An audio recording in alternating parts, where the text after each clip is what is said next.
নমস্কাৰ, মই উতনু ভূঞা। আপোনালোকে চাই আছে NB নিউজৰ বিশেষ অনুষ্ঠান পডকাষ্টত আজি আমাৰ অতিথি সদৌ অসম ছাত্ৰ সন্থাৰ সভাপতি উৎপল শৰ্মা। উৎপল শৰ্মা বহুত ধন্যবাদ আমাক সময় দিয়াৰ বাবে। সদৌ অসম ছাত্ৰ সন্থা শেহতীয়াভাৱে চৰ্চাৰ কেন্দ্ৰবিন্দু হৈ পৰিছে নিৰ্বাচনী আয়োগৰ খচৰাক কেন্দ্ৰ কৰি। এই খচৰাক বিভিন্ন সংগঠনে বিৰোধিতা কৰিছে, কিন্তু কোৱা হৈছে যে জাতীয় সংগঠন আছুৱে ইয়াৰ বিৰোধিতা কৰা নাই। ইয়াৰ কাৰণ কি বুলি ভাবে? চাওক, সদৌ অসম ছাত্ৰ সন্থা অসমত সদায় চৰ্চাৰ কেন্দ্ৰবিন্দু। সমষ্টি পুনৰ নিৰ্ধাৰণ আৰু সমষ্টি পুনৰ নিৰ্ধাৰণৰ খচৰা দুটা সম্পূৰ্ণ বেলেগ বিষয়। সমষ্টি পুনৰ নিৰ্ধাৰণৰ যিদিনাখন অধিসূচনা জাৰি হৈছিলে যে অসমত নিৰ্বাচন আয়োগে 2001 চনৰ লোকপিয়লৰ ভিত্তিত সমষ্টিৰ পুনৰ নিৰ্ধাৰণ কৰিব বিচাৰিছে, সদৌ অসম ছাত্ৰ সন্থাই সমষ্টি পুনৰ নিৰ্ধাৰণৰ সেই সিদ্ধান্তটোক আদৰণি জনাইছোঁ। কিন্তু সমষ্টি পুনৰ নিৰ্ধাৰণৰ খচৰাখন এটা সুকীয়া বিষয়। খচৰাখনক সদৌ অসম ছাত্ৰ সন্থাই সমৰ্থন জনাইছে, সদৌ অসম ছাত্ৰ সন্থাই আদৰণি জনাইছে, এনেকুৱা শব্দ বাক্যবোৰ যদিও সংবাদ মাধ্যমত প্ৰকাশ পাই আছে বা বিভিন্নজনে সেই বিষয়সমূহক লৈ আলোচনা কৰি আছে, কিন্তু মই আপোনাক খুব দায়িত্ব সহকাৰে ইয়াতে কথাটো ক'ব পাৰিম যে সদৌ অসম ছাত্ৰ সন্থাই নিজে প্ৰকাশ কৰা কিবা সংবাদ বিজ্ঞপ্তি বা সদৌ অসম ছাত্ৰ সন্থাৰ নেতৃবৃন্দই কোনোবা সংবাদ মাধ্যমত দিয়া বাইটত খচৰাখনক আদৰণি জনাইছোঁ বা সমৰ্থন জনাইছোঁ শব্দটো যদি দেখুৱাই দিবলৈ পাৰে, মই সেইটো আপোনাক দায়িত্ব সহকাৰে কৈছোঁ যে নোৱাৰে। খচৰা সন্দৰ্ভত ছাত্ৰ সন্থাই যিটো কথা কৈছোঁ সেইটো এতিয়াও স্পষ্ট। এই গোটেই প্ৰক্ৰিয়াটো নিৰ্বাচন আয়োগৰ এক ইতিবাচক আৰম্ভণি বুলি আমি কৈছোঁ, আৰু খচৰাখনত যথেষ্ট সংশোধনৰ প্ৰয়োজন আছে বুলিও কৈছোঁ। আৰু সেই সংশোধনসমূহ কেনেকুৱা হ'ব লাগে সেয়া প্ৰস্তাৱ আকাৰে আমি দাখিল কৰিছোঁ। আমি মাত্ৰ আশা কৰিছোঁ যে নিৰ্বাচন আয়োগে ইতিবাচকভাৱে আৰম্ভ কৰা প্ৰক্ৰিয়াটো প্ৰয়োজনীয় সংশোধনীৰ ব্যৱস্থা গ্ৰহণেৰে সৈতে ইতিবাচকভাৱে সামৰণি পেলাব। এই খচৰাখনক খিলঞ্জীয়াৰ সুৰক্ষা ৰক্ষা কৰা হৈছে বুলি বাৰে বাৰে বিজেপিয়ে কৈছে। খচৰাখন দেখি আপোনালোকৰ কি ধাৰণা হৈছে? দুটা কথা। এটা হৈছে লোকপিয়লৰ ভিত্তিবৰ্ষ কি হ'ব, সেই কথাটোৰ ওপৰত খিলঞ্জীয়াৰ সুৰক্ষা কিমান হ'ব নহ'বতো সেই কথাটোত নিৰ্ভৰ কৰিব। সদৌ অসম ছাত্ৰ সন্থাই 1985 চনৰ ঐতিহাসিক অসম চুক্তিৰ পিছত যেতিয়া সমষ্টি পুনৰ নিৰ্ধাৰণ সন্দৰ্ভত প্ৰথমবাৰৰ কাৰণে আমি পৰামৰ্শ আগবঢ়াইছিলোঁ, সেয়া আছিলে 1986 চন। তেতিয়া সদৌ অসম ছাত্ৰ সন্থাই অসম চুক্তিৰ 6 নং দফাৰ আধাৰত কেনেকুৱা সাংবিধানিক ৰক্ষা কৱচ হ'ব লাগে তাৰ বিষয়ে আমি বিস্তৃতভাৱে দাখিল কৰিছিলোঁ, আৰু তাৰে এটা পৰামৰ্শ আছিল যে অসমত সমষ্টিৰ পুনৰ নিৰ্ধাৰণ হ'ব লাগে। সেইখিনি সময়ত যদি অসমৰ পুনৰ নিৰ্ধাৰণ হ'লহেঁতেন সমষ্টিৰ, তেতিয়াহ'লে 86 চনৰ ঠিক পিছৰ লোকপিয়লটোতে হ'লহেঁতেন। সেইটো হৈছে 1991 চন। সেইকাৰণে সদৌ অসম ছাত্ৰ সন্থাই এতিয়াও কৈছোঁ যে 2026 চনৰ পিছত সমগ্ৰ ভাৰতবৰ্ষত সমষ্টিৰ পুনৰ নিৰ্ধাৰণ আকৌ যেতিয়া হ'ব, কেতিয়া হ'বতো কোনেও নাজানে, কিন্তু অসমত এটা পৰিৱেশৰ সৃষ্টি কৰিব বিচাৰিছে যে 2026 চনত সমষ্টিৰ আকৌ পুনৰ নিৰ্ধাৰণ হ'ব, গতিকে 3 বছৰৰ কাৰণে কিয় লাগে, সেইটো কথা নহয়। 2026 চনৰ পিছত যেতিয়া সমষ্টিৰ পুনৰ নিৰ্ধাৰণ হ'ব, যেতিয়াই হয় তেতিয়া কিন্তু সমষ্টিৰ সংখ্যা বৃদ্ধি পাব। এই সমষ্টিৰ পুনৰ নিৰ্ধাৰণ আৰু তাৰ পৰৱৰ্তী সমষ্টি পুনৰ নিৰ্ধাৰণৰ মাজত মৌলিক পাৰ্থক্যই সেইটো যে এই সমষ্টিৰ পুনৰ নিৰ্ধাৰণত সীমাৰ ৰদবদল হৈছে, কিন্তু মূল সমষ্টি বিধানসভাত 126টাই আছে, লোকসভাত 14টাই আছে। 2026 পিছত যেতিয়া হ'ব তেতিয়া সমষ্টি পুনৰ নিৰ্ধাৰণৰ ক্ষেত্ৰত আসনৰ সংখ্যা বৃদ্ধি পাব। গতিকে তেতিয়াও যদি 2001 হয়, খিলঞ্জীয়াৰ স্বাৰ্থ কিন্তু সুৰক্ষিত নহ'ব। এতিয়া যিখন সমষ্টিৰ পুনৰ নিৰ্ধাৰণ হৈ আছিল 2007 চনত ডিফাৰ হৈ থকা এটা প্ৰচেছ এতিয়া আৰম্ভ হৈছে। সেইখিনি সময়ত এতিয়া আইনত উল্লেখ আছে 2001 চন, সদৌ অসম ছাত্ৰ সন্থাই কৈছোঁ 2001 চন, কিন্তু মূলতঃ যিবোৰ কথা দেখা গৈছে খচৰাখন এতিয়া খচৰাৰ ৰূপতে আছে। যেতিয়া সম্পূৰ্ণ হ'ব তেতিয়া আচল কথাটো মানুহৰ চকুত জল পটপট হ'ব। কিন্তু কেইটামান কথাটো আপুনি ইতিবাচক বুলি ক'ব লাগিব। অনুসূচিত জাতিৰ আসনৰ সংখ্যা 8টাৰ পৰা 9টা হৈছেগৈ। আমি কি ইয়াত SC ৰিজাৰ্ভেশ্যন হ'লে বেয়া পাম নেকি? বা অনুসূচিত জনজাতিৰ আসনৰ সংখ্যা আগতে 16টা আছিলে, এতিয়া 19টা হৈছেগৈ। 3টা অনুসূচিত জনজাতিৰ আসন বৃদ্ধি হোৱাটো আমি বেয়া পাব লাগিব নেকি? আমি যিবোৰ জিলাত কৈ থাকোঁ যে এতিয়াও খিলঞ্জীয়া মানুহৰ হাতত ৰাজনৈতিক অধিকাৰ আছে, বা য'ত অবৈধ বিদেশীৰ প্ৰব্ৰজনৰ ফলত জনসংখ্যাৰ তাৰতম্য বিশেষ ঘটা নাই, যেনে আমি উজনি অসম বুলি যিটো অংশ বুজাওঁ, গোলাঘাট, যোৰহাট, চৰাইদেউ, শিৱসাগৰ, তিনিচুকীয়া, ডিব্ৰুগড়, ধেমাজি, লখিমপুৰ, সেই জেগাখিনিত আমাৰ যিটো দাবী আছিল যে তাত সমষ্টিৰ সংখ্যা হ্ৰাস পাব নালাগে। এতিয়া তিনিচুকীয়াত মাকুম সমষ্টিটো বৃদ্ধি পাইছে, একে সময়তে আপোনাৰ ধেমাজিত চিচিৰ বৰগাঁও সমষ্টিটো বৃদ্ধি পাইছে, লখিমপুৰত ৰঙানদী সমষ্টিটো বৃদ্ধি পাইছে। এতিয়া যিসকলে বিৰোধ কৰিছে, বিৰোধৰ নামত কি আমি সেই সমষ্টিকেইটা বৃদ্ধি হোৱাটো বিৰোধ কৰিব লাগিব নেকি? কিন্তু যিটো বেয়া হৈছে বেয়া বুলি দেখুৱাই দিছোঁ, আমগুৰি সমষ্টিটো সকলো জাতি জনগোষ্ঠীৰ এটা ঐতিহ্য থকা খিলঞ্জীয়া মানুহ অধ্যুষিত সমষ্টি নোহোৱা হৈছে। লাহোৱাল সমষ্টিটো এটা ঐতিহাসিক সমষ্টি নোহোৱা হৈছে। গতিকে আমি নিৰ্বাচন আয়োগৰ ওচৰত কৈছোঁ যে সেই সমষ্টি দুটা বাহাল ৰাখিব লাগে, কিন্তু বাহাল ৰাখোঁতে যদি আকৌ মাকুমটো কটা যায়, আকৌ চিচিৰ বৰগাঁও কটা যায়, ৰঙানদী কটা যায়, অসমীয়া মানুহৰ স্বাৰ্থ সুৰক্ষিত নহ'ব। গতিকে সেইসমূহ বাহাল ৰাখি এই সমষ্টি দুটা সুৰক্ষিত কৰাৰ কথা কৈছোঁ, সেই দুটা পুনৰ বাহাল ৰখাৰ কথা কৈছোঁ। গতিকে সেই পৰামৰ্শসমূহ যদি কাৰ্যকৰী হয় তেতিয়াহে প্ৰকৃতাৰ্থত খিলঞ্জীয়াৰ স্বাৰ্থ সুৰক্ষিত হৈছে বুলি ক'ব পৰা যাব। এতিয়া সংখ্যালঘু অধ্যুষিত অঞ্চল নামনিত য'ত জনবিস্ফোৰণ হৈছিল বুলি কোৱা হয় বা অবৈধ প্ৰব্ৰজনকাৰী আহিছিল বুলি কোৱা হয়, সেইবোৰ অঞ্চলত সমষ্টি বৃদ্ধি পোৱা নাই। ইয়াত কংগ্ৰেছে বেয়া পাইছে, অখিল গগৈয়ে বেয়া পাইছে, আপোনালোকৰ একালৰ সহযোগী লুৰিণজ্যোতি গগৈয়ে বেয়া পাইছে, আপোনালোকেও বেয়া পাইছে নেকি? চাওক, আছুৰটো কোনো ৰাজনৈতিক এজেণ্ডা নাই। আমি নিৰ্বাচন খেলিবলগীয়া নাই, আমি MLA মন্ত্ৰী হ'বলগীয়া নাই। গতিকে আমি ভালটো ভাল বুলি ক'ব লাগিব, বেয়াটো বেয়া বুলি ক'ব লাগিব। অসমত যে অবৈধ বিদেশীৰ অবাধ প্ৰব্ৰজনৰ ফলত জনসংখ্যাৰ ব্যাপক পৰিৱৰ্তন হৈছে, জনগাঁথনিৰ ব্যাপক পৰিৱৰ্তন হৈছে, সেই কথাটো উৎসৰাই নিচিনাকৈতো বালিত মূৰ গুজি দিলে নোহোৱা হৈ নাযায়। সেইটো সত্য। সেই সত্যটোক মহামান্য উচ্চতম ন্যায়ালয়ে স্বীকাৰ কৰিছে Sarbananda Sonowal versus union of India গোচৰটোত। তেওঁলোকে স্পষ্টভাৱে কৈছে যে অবৈধ বাংলাদেশীৰ অবাধ প্ৰব্ৰজনৰ ফলত অসমত আভ্যন্তৰীণ অশান্তি আৰু বহিঃআগ্ৰাসন হৈছে বুলি কৈছে। উচ্চতম ন্যায়ালয়ে কৈছে মহামান্য। গুৱাহাটী হাইকোৰ্টৰ দুটাকে ৰায় আছে, য'ত তেওঁলোকে উল্লেখ কৰিছে গুৱাহাটী উচ্চ ন্যায়ালয়ে যে অসমত অবৈধ বাংলাদেশী কিং মেকাৰ হৈছে। এতিয়া যেতিয়া আমি কওঁ যে সমষ্টিসমূহত জনগাঁথনিৰ সংখ্যাৰ পৰিৱৰ্তন হৈছে, অসমৰ জিলাসমূহত অবৈধ বিদেশীৰ প্ৰব্ৰজনৰ ফলত জনগাঁথনিৰ পৰিৱৰ্তন হৈছে, কোনবোৰ অঞ্চলত হৈছে এইটো স্পষ্ট। সেইকাৰণে আমি কৈ আছোঁ যে যিবোৰ অঞ্চলত হোৱা নাই তাত আসনৰ সংখ্যা কমিব নালাগে। এতিয়া যদি কেৱল জনসংখ্যাৰ ওপৰত ভিত্তি কৰি সমষ্টি পুনৰ নিৰ্ধাৰণ হয়, তেতিয়া যিবোৰ অঞ্চলত অবৈধ বিদেশীৰ প্ৰব্ৰজনৰ ফলতেই হওক বা জনসংখ্যা নিয়ন্ত্ৰণ নকৰাৰ ফলতেই হওক অবাধ গতিত বিস্ফোৰণ হৈছে, জনসংখ্যাৰ অবাধ বৃদ্ধি হৈছে, সেই সমষ্টিবোৰত যদি সেই অঞ্চলবোৰত যদি সমষ্টিৰ সংখ্যা বৃদ্ধি হ'বলৈ হয়, তেতিয়াহ'লে খিলঞ্জীয়া মানুহৰ হাতত কেনেকৈ ৰাজনৈতিক অধিকাৰ থাকিব, কেনেকৈ সুৰক্ষিত হ'ব খিলঞ্জীয়া মানুহৰ ভৱিষ্যত? গতিকে কোনোবাই ভাল পাইছে বা বেয়া পাইছে সেই কথাটোক লৈ পেলাই খুব বেছি আমি সেই বিষয়টোক লৈ পেলাই সচেতন হ'বলৈ নাই। আমাৰ কথা হৈছে যে আমি যিটো স্থিতি লৈছোঁ সেই স্থিতিটো খিলঞ্জীয়া মানুহৰ পক্ষত আছে নাই। আমি গভীৰভাৱে উপলব্ধি কৰিছোঁ, আমি গভীৰভাৱে বিশ্বাস কৰিছোঁ যে আমাৰ স্থিতিটোৱে খিলঞ্জীয়া মানুহৰ উপকাৰ সাধিব। সেইকাৰণে হাজাৰ বিৰোধ, হাজাৰ সমালোচনা, হাজাৰ প্ৰত্যাহ্বান নেওচিও আমি আমাৰ স্থিতিত অটল হৈ আছোঁ। অখিল গগৈ বাৰে বাৰে কৈছে যে আছু RSS আৰু বিজেপিৰ ওচৰত বিক্ৰী কৰিছে এই খচৰা সংক্ৰান্তত যি স্থিতি গ্ৰহণ কৰিছে বিৰুদ্ধাচৰণ নকৰাৰ বাবে। আপুনি কি কয়? অখিল গগৈয়ে কি কৈছেতো আছুৰ কাৰণে সাংঘাতিক অপ্ৰাসংগিক এটা কথা। তেখেতৰ সামাজিক জীৱনৰ আৰম্ভণিৰ পৰাই ছাত্ৰ সন্থাৰ বিৰোধেই কৰি আছে। তেখেত হৈছে বাওঁপন্থী আদৰ্শত বিশ্বাসী আছিলে। এতিয়া ৰাজনৈতিকভাৱে তেখেতৰ কি আদৰ্শ তেখেতেই জানিব। তেখেতৰ সামাজিক জীৱনটো যিমান দিন আছিলে তেখেতো ৰাজহুৱাকৈ কয় যে তেখেতে বাওঁপন্থী আদৰ্শত বিশ্বাসী আছিলে, আৰু সেই আদৰ্শৰ সৈতে ছাত্ৰ সন্থাৰ সহাৱস্থান নাই, সেই আদৰ্শৰ সৈতে ছাত্ৰ সন্থাৰ কেতিয়াও সহমতত উপনীত নহয়। গতিকে তেখেতে আমাক বিৰোধ কৰা বা নকৰাটো ছাত্ৰ সন্থাৰ কাৰণে একেবাৰে অপ্ৰাসংগিক কথা। তেখেত এটা ৰাজনৈতিক দলৰ সভাপতি, গতিকে তেখেতৰ ৰাজনৈতিক দলটোৰ ভোট বেংক সুৰক্ষিত হৈছে নাই, বা যিবোৰ মানুহৰ মাজত মানে তেওঁৰ ভোট বেংক আছে, যিবোৰ মানুহে তেওঁক ভোট দিয়ে, সেই মানুহবোৰে তেওঁক যেনেধৰণে কথাটো ক'ব, কোন জাতিৰ হয় কোন জনগোষ্ঠীৰ হয় বেলেগ কথা, সেইটো মই ক'বলৈ যোৱা নাই। কিন্তু যিবোৰ মানুহৰ তেওঁৰ সমৰ্থন আছে বুলি তেওঁ অনুভৱ কৰে, সেই সমৰ্থনত হয়তো ক'ৰবাত আঘাত পৰিছে। গোটেই খচৰাখন যদি আপুনি ভালদৰে পুংখানুপুংখভাৱে অধ্যয়ন কৰে, তেতিয়াহ'লে ৰাজনৈতিক দলসমূহৰ যিটো স্থিতি তাৰ পৰা আপুনি উপলব্ধি কৰিব পাৰিব যে প্ৰতিটো ৰাজনৈতিক দলেই নিজৰ নিৰ্বাচন হৰা জিকা, নিজৰ প্ৰাৰ্থীসকলে ভোট পোৱা নোপোৱা আৰু সমষ্টিসমূহৰ পৰা নিজৰ প্ৰাৰ্থী জিকিব পৰা নোৱাৰা, এইকেইটা কথাৰ ওপৰত ভিত্তি কৰি বক্তব্য ৰাখিছে। গতিকে ৰাজনৈতিক দলৰ সভাপতি হিচাপে তেওঁৰ হয়তো ক'ৰবাত ৰাজনৈতিক স্বাৰ্থটোত আঘাত পৰিছে। ছাত্ৰ সন্থাৰ কোনো ৰাজনৈতিক আঘাত হ'বলগীয়া কোনো স্বাৰ্থ নাই কাৰণে আমি খোলাকৈ যিটো ভাল বুলি ক'ব পাৰিছোঁ, যিটো বেয়া বুলি ক'ব পাৰিছোঁ। এতিয়া তেখেতেও ক'ব লাগে যে উজনি অসমত যে আসনকেইটা বৃদ্ধি পাইছে তেখেতে বেয়া পাইছে নেকি, সেই কথাবোৰ আহিবতো। ডিফু আৰু কোকৰাঝাৰ আসন দুখন এতিয়াও সংৰক্ষিত হৈ থাকিলে আমি ছাত্ৰ সন্থাই ভাল পাইছোঁ, তেখেতে ভাল পাইছে নাই, সেইবোৰ কথা আহিব। বা অসমত যে জনজাতিৰ আসনৰ সংখ্যা, অনুসূচিত জনজাতিৰ আসনৰ সংখ্যা যে 3খন বৃদ্ধি পালে, সেইটো বেয়া পাইছে বুলি ক'ব পাৰিব নেকি? ভালবোৰ ভাল বুলি ক'ব লাগিব, বেয়াবোৰ বেয়া বুলি ক'ব লাগিব। ছাত্ৰ সন্থা সেই স্থিতিতে আছোঁ, আমি সেই স্থিতি লওঁতে যদি কাৰোবাৰ ৰাজনৈতিক স্বাৰ্থত আঘাত আনিছে, আমাৰ ক'বলগীয়া একো নাই। খচৰা প্ৰকাশ পোৱাৰ পিছত মই বিভিন্নজনৰ লগত কথা পাতিছোঁ, পডকাষ্ট অনুষ্ঠানটোত পাতিছোঁ। প্ৰথমবাৰৰ বাবে আপোনাৰ মুখত শুনিছোঁ যে উজনিত মানে চিচিবৰ গাঁও নতুন সমষ্টি হ'ল, মাকুম নতুন সমষ্টি হ'ল, বা কাৰ্বি আংলঙত নতুন সমষ্টিৰ সৃষ্টি হ'ল, তাক আপোনালোকে আদৰণি জনাইছে, ভাল পাইছে।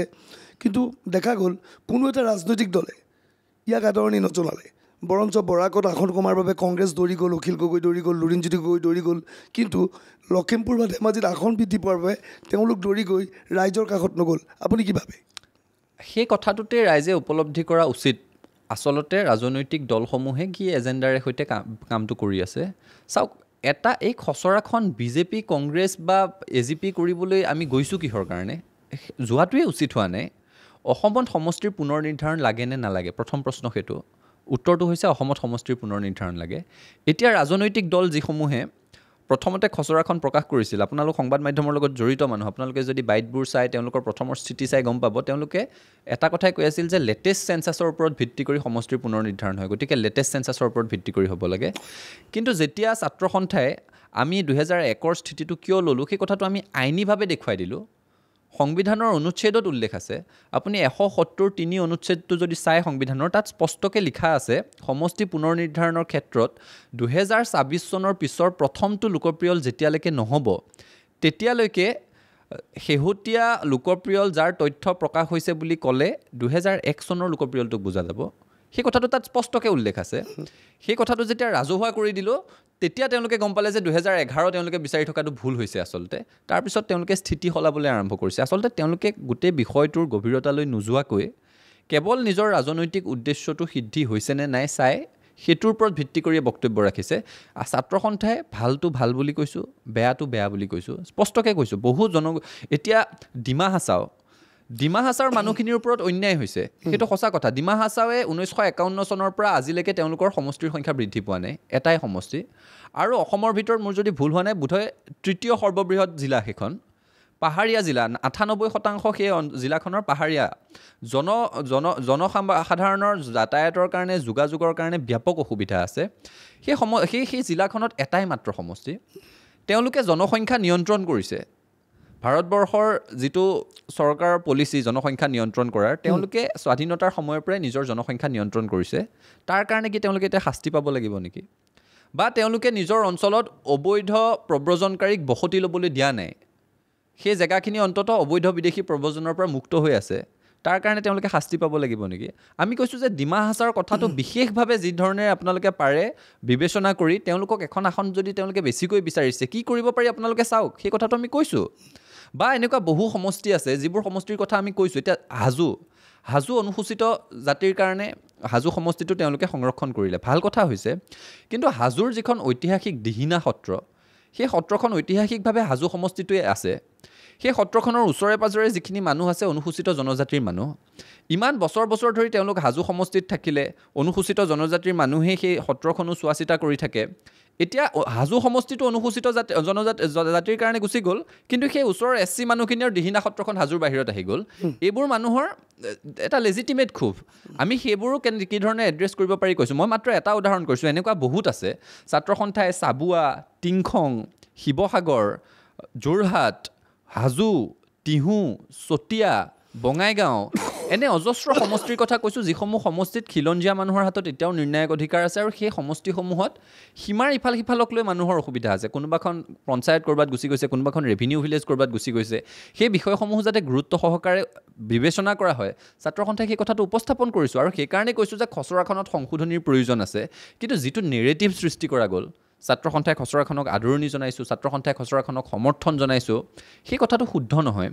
আৰু এটা কথা অতুলদা মই সুবিধা পাওঁতে কৈ থৈ যাওঁ, অসমত এটা নেৰেটিভ সৃষ্টি কৰিবলৈ বিচৰা হৈছে, আপুনি হয় খচৰাখনৰ 100% সমৰ্থক হ'ব লাগিব, নহয় আপুনি খচৰাখনৰ 100% বিৰোধী হ'ব লাগিব। ছাত্ৰ সন্থাই সেই নেৰেটিভটো বিশ্বাস নকৰোঁ। কিবা এটা বস্তুৰ 100% ভাল বা বেয়া কেতিয়াও হ'ব নোৱাৰে। এতিয়া মই আৰু এটা উদাহৰণ দিব বিচাৰোঁ। এতিয়া যিখন নতুন ৰাষ্ট্ৰীয় শিক্ষানীতি ভাৰতবৰ্ষত আহিছে, সেই ৰাষ্ট্ৰীয় শিক্ষানীতিখনো এছামে আদৰ্শগত কাৰণত বিৰোধিতা কৰিছে। হয়, মই প্ৰথমতে সমষ্টি পুনৰ নিৰ্ধাৰণৰ ওপৰত পাতি লৈছোঁ। এটা গুৰুত্বপূৰ্ণ সমষ্টি আছিল বৰপেটা সত্ৰ আছিল। সেই সত্ৰক লৈ আমি গৰ্ব কৰোঁ। কিন্তু বৰপেটা সমষ্টিটোৰ পৰা বিগত সময়ছোৱাত আমি দেখা পাইছিলোঁ যে ধৰ্মীয় সংখ্যালঘু পাৰ্টি বিজয়ী হৈছিল, AIDF তাৰ পৰা বিজয়ী হৈছিল। এইবাৰ এই সমষ্টিটো নিৰ্বাচনী আয়োগে SCৰ বাবে ৰিজাৰ্ভ কৰিলে, কিন্তু কোনো এটা ৰাজনৈতিক দলে ইয়াক আদৰণি জনোৱা নাই। বৰপেটা সত্ৰৰ মান ৰক্ষা কৰাৰ বাবে আচুৰ স্থিতি কি এই ক্ষেত্ৰত? নহয় চাওক, আমি 126টা সমষ্টিৰ গোটেই বিশ্লেষণ ইয়াত কৰাটো সম্ভৱপৰ নহয়। কিন্তু কেইটামান কথা ক'ব লাগিব যে অবিভক্ত বৰপেটা জিলাত বৰপেটা আৰু বজালী দুয়োখন জিলা মিলি আগতে সমষ্টি আছিলে 8টা সমষ্টিটোত কিমান তাত খিলঞ্জীয়া মানুহৰ দপদপনি আছিলে, খিলঞ্জীয়া মানুহৰ নিৰ্ণায়ক অধিকাৰ আছিলে, সেই কথাসমূহ আপোনালোকেও জানে, আমিও জানো, তেওঁলোকেও জানে। এতিয়া দুয়োখন জিলা, অবিভক্ত জিলা দুখন লগাই যেতিয়া সমষ্টিৰ সংখ্যা চোৱা যায়, এই নতুন খচৰাত সমষ্টিৰ সংখ্যা 8টাৰ পৰা আহি 6টা হ'লহি। এতিয়া সেই 6টা হোৱাটোত আপুনি খিলঞ্জীয়া মানুহৰ মনৰ কথাটো বুজিবলৈ চেষ্টা কৰিবচোন। আপত্তি কৰাটো আমি কাকো দেখা নাই। সমষ্টিৰ নামক লৈ ক'ৰবাত খেলি মেলি আছে, ঐতিহাসিক সৰভোগ সমষ্টিটোৰ নাম নোহোৱা হৈ গৈছে, গোবৰ্ধনা বুলি নতুন এটা সমষ্টি হৈছে, সমষ্টিৰ নামক লৈ মানুহৰ খেলি মেলি আছে, সেই কথাবোৰ আছে। সেই আৱেগসমূহ যুক্তিসংগত, সেই দাবীসমূহ যুক্তিসংগত, সেইসমূহ নিৰ্বাচন আয়োগে শুনিব লাগিব। কিন্তু তাততো আসনৰ সংখ্যা কমি যোৱাৰ কাৰণে মানুহে সাংঘাতিক প্ৰতিক্ৰিয়া প্ৰকাশ কৰা আমি দেখা নাই। আপোনালোকো সংবাদ মাধ্যমত আছে, আমিও ৰাজহুৱা জীৱনত আছোঁ। ক'ৰবাত দেখিছে নেকি যে অবিভক্ত বৰপেটা জিলাখনত সমষ্টিৰ সংখ্যা 8টাৰ পৰা 6টা পাই গ'লহি, আমি খুব বেয়া পাইছোঁ। তেনেকুৱা প্ৰতিক্ৰিয়া অন্ততঃ আমাৰ ওচৰলৈ অহা নাই। কিন্তু কংগ্ৰেছ, লুৰিণজ্যোতি গগৈ, অখিল গগৈ তেওঁলোকে এনে এক ধাৰণা দিব বিচাৰিছে এয়া বেয়া কাম হৈছে। ৰাজনৈতিক স্বাৰ্থ ক'ৰবাত আঘাত হৈছে নিশ্চয়।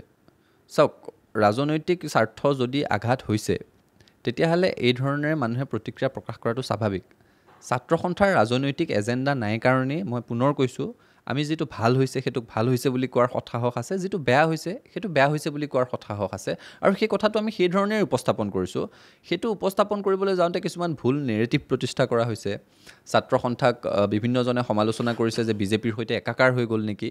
এই সমালোচনাবোৰ আহিব যাব, কিন্তু অনাগত ইতিহাসে যেতিয়া ভৱিষ্যতে কেতিয়াবা আজিৰ ছাত্ৰ সন্থাৰ স্থিতিটোক মূল্যায়ন কৰিব, তেতিয়া আমি গভীৰভাৱে বিশ্বাস কৰোঁ যে সেইখিনি সময়ত ইতিহাসে ন্যায় কৰিব আৰু সেইখিনি সময়ত ছাত্ৰ সন্থাই আজি লোৱা স্থিতিটোৰ কাৰণে প্ৰশংসিত হ'ব। 2001 লোকপিয়লৰ ভিত্তিত সমষ্টি পুনৰ নিৰ্ধাৰণ হৈছে। তাত প্ৰায়কেইটা ৰাজনৈতিক দলে বিৰোধিতা কৰিছে। আছুৱে তাক সমৰ্থন জনাইছে। আছুৱেতো তাতকৈ আগৰো বিচাৰিছে, বোধহয় 91 বিচাৰি আছে। কিয় আপোনালোকে পুনৰ কৈছে 2001 কিয়, 2011 কিয় হ'ব নালাগে? 2001টোতো সাংবিধানিক কথা। এতিয়া আমাৰটোতো আৰু এটা কথা, দুটা কথাততো লোকঢাক কৰি একো লাভ নাই। জনগাঁথনিৰ ব্যাপক পৰিৱৰ্তন হৈ আছে, জনসংখ্যা বৃদ্ধি পাই গৈ আছে, অবৈধ বিদেশীৰ প্ৰব্ৰজনৰ ফলতো জনসংখ্যা বৃদ্ধি হৈছে আৰু জনসংখ্যা নিয়ন্ত্ৰণ নকৰাৰ ফলতো জনসংখ্যা বৃদ্ধি হৈছে। গতিকে এই জনসংখ্যা বৃদ্ধিৰ যিটো অবাধ ধাৰা, সেইটো কিন্তু খিলঞ্জীয়া মানুহৰ মাজত জনসংখ্যাৰ সাংঘাতিক বৃদ্ধি নাই। সেইটো সঁচা কথা, সেইটো আমি মানি ল'ব লাগিব। গতিকে খিলঞ্জীয়া মানুহৰ হাতত নিৰ্ণায়ক অধিকাৰ থাকিবৰ কাৰণে আমাৰ জনসংখ্যা যিটো এতিয়া আছে, এতিয়া যদি কিছুমানে বিচাৰে 2021 চেঞ্চাছৰ ৰিপৰ্ট ওলালে কেতিয়া বোলে 21ৰ ওপৰত হ'ব লাগে বুলি বিচৰা মানুহো ওলাব। কিন্তু আমাৰ স্বাৰ্থটো সুৰক্ষিত হ'ব নেকি তেতিয়া? খিলঞ্জীয়া মানুহৰ অধ্যুষিত অঞ্চলত তেতিয়া সমষ্টিৰ সংখ্যা বৃদ্ধি পাব নেকি? বা যিসমূহ জেগাত সমষ্টিৰ সংখ্যা বৃদ্ধি পাব তাত খিলঞ্জীয়া মানুহৰ ৰাজনৈতিক অধিকাৰ থাকিব নেকি? নাথাকে। সেইকাৰণে আমাক চেঞ্চাছটো যিমান আগলৈ যাব পাৰোঁ আমাৰ সিমানেই ভাল হয়। আৰু দ্বিতীয় কথাটো হৈছে, সেইটো ছাত্ৰ সন্থাই কোৱা নহয়, সংবিধান প্ৰদত্ত এটা কথা। ভাৰতবৰ্ষৰ সংবিধানত সেই কথাটো উল্লেখ আছে। আৰু আটাইতকৈ গুৰুত্বপূৰ্ণ কথা, সংবিধানৰ এই সংশোধনীটো আহিছিল কংগ্ৰেছ চৰকাৰৰ দিনত। আজি যি কংগ্ৰেছে তাৰ বিৰোধিতা কৰি আছে, সেই সংশোধনী কংগ্ৰেছ চৰকাৰৰ দিনত অহা। মনমোহন সিং যেতিয়া প্ৰধানমন্ত্ৰী আছিলে তেতিয়া অহা সংশোধনী এইবোৰ। আৰু সেই সংশোধনীবোৰ আহিছিল কাৰণে 2001 চনটো এতিয়াও ভিত্তিবৰ্ষ হৈ আছে। 2002 চনত এবাৰ ডিলিমিটেশ্যন এক্ট আহিছে। 2008 চনত ডিলিমিটেশ্যন এক্টখন আকৌ সংশোধন কৰা গৈছে ঝাৰখণ্ডৰ কাৰণে। তেতিয়াতোতো তাতে ভিত্তিবৰ্ষ সলনি কৰা হোৱা নাই। 2001 যি ভিত্তিবৰ্ষ আছে সেই 2001 ভিত্তিবৰ্ষ হৈ আছে। সংবিধানত 2001 উল্লেখ থকাৰ পিছত 2011, 2021 এইবোৰ কথা পাতিয়েই লাভ নাই। এতিয়া আপুনি কৈছে যে যিবোৰ ৰাজনৈতিক দলৰ ভোট বেংকত আঘাত আনিব পাৰে বুলি ভাবিছে তেওঁলোকে খচৰাক লৈ বিৰোধিতা কৰিছে, আপোনালোকৰ ধাৰণা কৰিছে। কিন্তু কি হৈছে যে অসমৰ ৰাজনীতিত এনে কি পৰিৱেশৰ সৃষ্টি হৈছে যে সকলোকে খিলঞ্জীয়ৰ ভোট নালাগে, অকল ধৰ্মীয় সংখ্যালঘুৰ ভোট লাগে, এনেকৈ ৰাজনৈতিক পৰিস্থিতিৰ সৃষ্টি হৈছে আছুৰ সভাপতি হিচাপে আপুনি কি দেখা পাইছে? নহয়, দুটা কথা। ধৰ্মীয় সংখ্যালঘু মানে যে খিলঞ্জীয়া নহয় তেনেকুৱাতো কথা নাই। অসমত এতিয়া আটাইতকৈ বেছি ক্ষতিগ্ৰস্ত হৈছে যিসকল অসমীয়া মুছলমান মানুহ। অসম চৰকাৰে অসমৰ গৰীয়া, মৰীয়া, দেশী, জোলহা, চৈয়দ এই 5টা মুছলমান সম্প্ৰদায়ক খিলঞ্জীয়া অসমীয়া মুছলমান বুলি স্বীকৃতি দিছে। চৰকাৰে দিয়া স্বীকৃতি প্ৰথমবাৰৰ কাৰণে হৈছে স্বাধীনতাৰ পিছত, যে মুছলমান সম্প্ৰদায়ক মাতি আনি চৰকাৰে খিলঞ্জীয়া বুলি স্বীকৃতি দিছে। খচৰাখন যেতিয়া প্ৰকাশ পালে, সেই খচৰাখন প্ৰকাশ পাওঁতে এইসকল লোকেই কৈছে যে তেওঁলোকৰ ৰাজনৈতিক অধিকাৰটো আটাইতকৈ বেছি খৰ্ব হৈছে, তেওঁলোক ৰাজনৈতিকভাৱে সুৰক্ষিত হোৱা নাই। ছাত্ৰ সন্থাই সেই কথাটো স্পষ্টকৈ কৈছোঁ, সেইখিনি খিলঞ্জীয়া অসমীয়া মুছলমান মানুহ, তেওঁলোক অতীজৰে পৰা আমাৰ সৈতে অংগাংগীভাৱে আছে।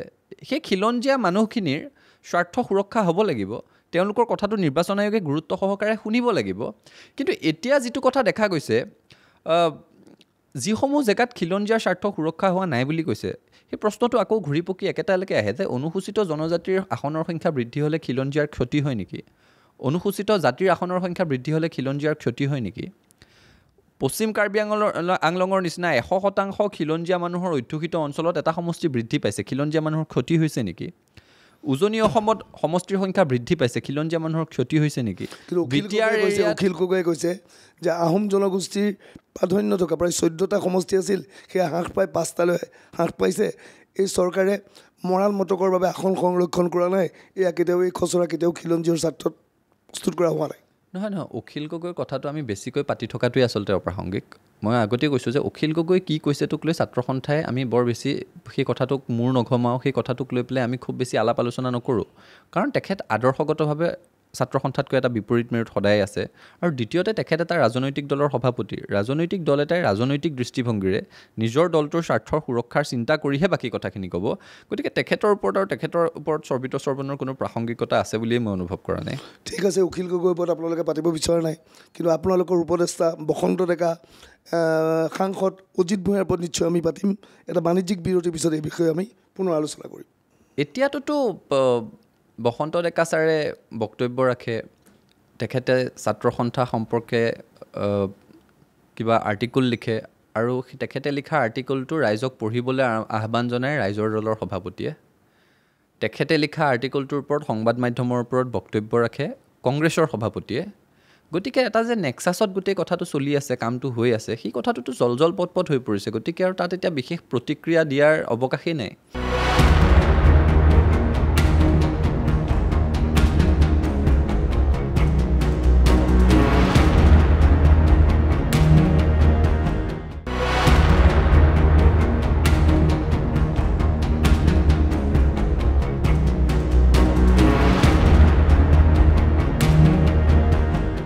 পডকাষ্টত আজি আমি কথা পাতি আছোঁ সদৌ অসম ছাত্ৰ সন্থাৰ সভাপতি উৎপল শৰ্মাৰ সৈতে। উৎপল শৰ্মা, কংগ্ৰেছৰ হাতত এটা নতুন এবিধ অস্ত্ৰ আহি পৰিছে। এই অস্ত্ৰবিধৰ নাম হৈছে বসন্ত ডেকা। কংগ্ৰেছৰ প্ৰতিজন নেতাই আজিকালি কথাই প্ৰতি বসন্ত ডেকাৰ লৈ প্ৰতিক্ৰিয়া ব্যক্ত কৰে যে আছুৰ উপদেষ্টা বসন্ত ডেকাই আছুক সমালোচনা কৰিছে। বসন্ত ডেকাই যেতিয়া আপোনালোকক সমালোচনা কৰে, আপোনালোকৰ কেনেকুৱা লাগে? প্ৰথম কথা, উপদেষ্টা শব্দটোত মোৰ আপত্তি আছে।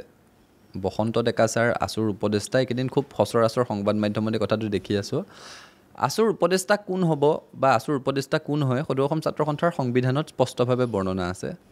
ছাত্ৰ সন্থাৰ এই কাৰ্যকালৰ সভাপতি সম্পাদক পৰৱৰ্তী কাৰ্যকালৰ উপদেষ্টা হয়, বা তাৰ ব্যতিৰেকে যদি কোনোবা উপদেষ্টা মনোনীত কৰিব বিচাৰে তেতিয়াহ'লে ছাত্ৰ সন্থাৰ কাৰ্যনিৰ্বাহকে তেওঁক মনোনীত কৰে। বসন্ত ডেকা ছাৰ ছাত্ৰ সন্থাৰ সভাপতি সম্পাদক কাহানিও নাছিল, বা ছাত্ৰ সন্থাৰ কাৰ্যনিৰ্বাহকে অতীজতে কেতিয়াবা তেখেতক উপদেষ্টা হিচাপে সংগঠনৰ সদস্য কৰি লৈছে, সেই কথাটো ভুল। ছাৰ ছাত্ৰ সন্থাৰ পৰামৰ্শদাতা আছিলে, দীৰ্ঘ সময়ৰ পৰামৰ্শদাতা, অসম আন্দোলনৰ সময়ৰ পৰা পৰামৰ্শদাতা, আৰু ভৃগু কুমাৰ ফুকনৰ সৈতে তেখেতৰ ঘনিষ্ঠতা আছিল বুলি আমি শুনিবলৈ পাওঁ বা পঢ়িবলৈ পাওঁ। সেই সূত্ৰে তেখেতে অসম গণ পৰিষদ হোৱাৰ পিছত ভৃগু ফুকনৰো তেখেত পৰামৰ্শদাতা আছিলে। আৰু নগপ প্ৰতিষ্ঠা হৈছিলে, তেখেত নগপৰ পৰামৰ্শদাতা আছিলে। আৰু এতিয়া তেখেত এটা ৰাজনৈতিক দলৰ প্ৰতিষ্ঠাপক আৰু সেই ৰাজনৈতিক দলটোৰ মুখ্য উপদেষ্টা। গতিকে এটা ৰাজনৈতিক দলৰ মুখ্য উপদেষ্টাই ছাত্ৰ সন্থাক যেতিয়া সমালোচনা কৰে, আমি আন যিকোনো ৰাজনৈতিক দলৰ সদস্য এগৰাকীয়ে ছাত্ৰ সন্থাক সমালোচনা কৰিলে যি ধৰণে গ্ৰহণ কৰোঁ, সেই ধৰণে গ্ৰহণ কৰিছোঁ। তাত আৰু বেলেগ ব্যতিক্ৰম একো নাই। কিন্তু বসন্ত ডেকা এনে এটা দলৰ উপদেষ্টা, যিটো দল এতিয়া কংগ্ৰেছৰ নেগুৰত ধৰি আগবাঢ়ি আছে। গতিকে কংগ্ৰেছৰ কথা বসন্ত ডেকাৰ কথাৰ মাজত কিবা পাৰ্থক্য আছে নেকি? গতিকে বসন্ত ডেকাৰ বক্তব্যক আমি কংগ্ৰেছৰ বক্তব্য বুলি আজি ভাবিব পাৰোঁ নে নাই? এতিয়াতোতো বসন্ত ডেকা ছাৰে বক্তব্য ৰাখে, তেখেতে ছাত্ৰ সন্থা সম্পৰ্কে কিবা আৰ্টিকল লিখে, আৰু তেখেতে লিখা আৰ্টিকলটো ৰাইজক পঢ়িবলৈ আহ্বান জনায় ৰাইজৰ দলৰ সভাপতিয়ে। তেখেতে লিখা আৰ্টিকলটোৰ ওপৰত সংবাদ মাধ্যমৰ ওপৰত বক্তব্য ৰাখে কংগ্ৰেছৰ সভাপতিয়ে। গতিকে এটা যে নেক্সাছত গোটেই কথাটো চলি আছে, কামটো হৈ আছে, সেই কথাটোতো জল পট হৈ পৰিছে। গতিকে আৰু তাত এতিয়া বিশেষ প্ৰতিক্ৰিয়া দিয়াৰ অৱকাশেই নাই। এতিয়া বসন্ত ডেকাই যেতিয়া আপুনি কৈছে এটা সময়ত আছুৰ পৰামৰ্শদাতা আছিল বুলি কৈছে, বসন্ত ডেকাই যেতিয়া কয় যে আছুৱে ভুল নীতি লৈছে, আপোনালোকৰ অলপ দ্বিধাবোধ নহয় যে হয় আমি ভুল নীতি লৈছোঁ নেকি যেন লাগেনে? ছাত্ৰ সন্থা 2-4জন নেতাৰ কথাত পৰিচালিত হোৱা সংগঠন নহয়। আমি তৃণমূললৈকে শিপাই থকা এটা সংগঠন, আৰু তৃণমূল কৰ্মীসকলৰ যি চিন্তা চেতনা বিভিন্ন স্তৰৰ মাজেৰে কঢ়িয়াই আনি ছাত্ৰ সন্থাৰ কেন্দ্ৰীয় সমিতি পায়, সেই চিন্তাৰহে আমাৰ মাজেৰে প্ৰতিফলিত হয়। আৰু সদৌ অসম ছাত্ৰ সন্থাই এই খচৰাখনৰ সন্দৰ্ভত স্থিতি লওঁতে বা সমষ্টিৰ পুনৰ নিৰ্ধাৰণৰ সন্দৰ্ভত স্থিতি লওঁতে আমি আমাৰ কেন্দ্ৰীয় কাৰ্যনিৰ্বাহকৰ যিসকল সদস্য আছে তেখেতসকলৰ লগত আলাপ আলোচনা কৰি লৈছোঁ বা জিলা ছাত্ৰ সন্থাসমূহৰ যিসকল সভাপতি সম্পাদক আছে তেওঁলোকে সেই নিজ নিজ জিলাখনৰ যিসমূহ ৰাইজৰ অভিযোগ আছে, পৰামৰ্শ আছে, মতামত আছে, সেইবোৰ আমাৰ আগত দাখিল কৰিছে। তাৰ পিছতহে ছাত্ৰ সন্থাই স্থিতিটো লৈছোঁ। গতিকে সদৌ অসম ছাত্ৰ সন্থাই যি স্থিতি লৈছোঁ সেই স্থিতি গভীৰ উপলব্ধিৰে সৈতে লৈছোঁ। নিজৰ আদৰ্শৰ পৰা এচুলিমানো বিচলিত হোৱা নাই বুলি আমি সম্পূৰ্ণ প্ৰত্যয় যোৱাৰ পিছত সেই স্থিতি লৈছোঁ।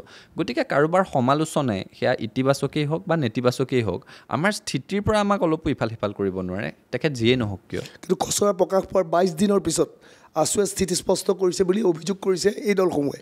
কিয় 22টা দিন সময় ল'লে? সেইটো ভালহে পাব লাগে। ছাত্ৰ সন্থাটো বিশেষজ্ঞৰ দল নহয়, সেই কথাটো সকলোৱে বুজি পাব লাগিবতো। ছাত্ৰ সন্থা বিশেষজ্ঞৰ দল নহয়, আমি চেফলজিষ্ট নহয় যে নিৰ্বাচন কি হ'ব নহ'ব সেইটোৰ ওপৰত আমাৰ কিবা নিজস্ব মতামত লগে লগে দিম। 20 জুন তাৰিখে বিষ্ণু ৰাভা দিৱসৰ দিনটোতে খচৰাখন প্ৰকাশ পাইছে। খচৰাখনত স্পষ্টভাৱে লিখা আছে, খচৰাখনৰ যিটো তাৰ লগত প্ৰেছ নোট আহিছে তাত স্পষ্টভাৱে লিখা আছে যে 11 জুলাইলৈকে প্ৰতিক্ৰিয়া প্ৰকাশৰ সময় আছে। এতিয়া বহুতক দেখিলোঁ 20 জুলাইত আবেলি প্ৰকাশ পাইছে, সন্ধিয়াৰ পৰা প্ৰতিক্ৰিয়া প্ৰকাশ কৰিব আৰম্ভ কৰিছে। প্ৰতিক্ৰিয়া মূলতঃ ভুল আছিল, আমি দেখা পাইছোঁ। খচৰা নেদেখাকৈ প্ৰতিক্ৰিয়া প্ৰকাশ কৰিছে। 21 তাৰিখৰ পৰাতো সাংঘাতিক প্ৰতিক্ৰিয়া প্ৰকাশ কৰিছে, যিবোৰ পিছত বহুত ভুল প্ৰমাণিত হৈছে। ছাত্ৰ সন্থা আমি বিশেষজ্ঞৰ দল নহয়, আমি মানুহৰ লগত আলাপ আলোচনা কৰিছোঁ। মই কৈছোঁৱেই যে আমাৰ কেন্দ্ৰীয় সমিতিৰ সদস্যসকলে নিজৰ জিলাখনৰ ৰাইজৰ মতামতসমূহ আমাৰ ওচৰলৈ লৈ আহিছে।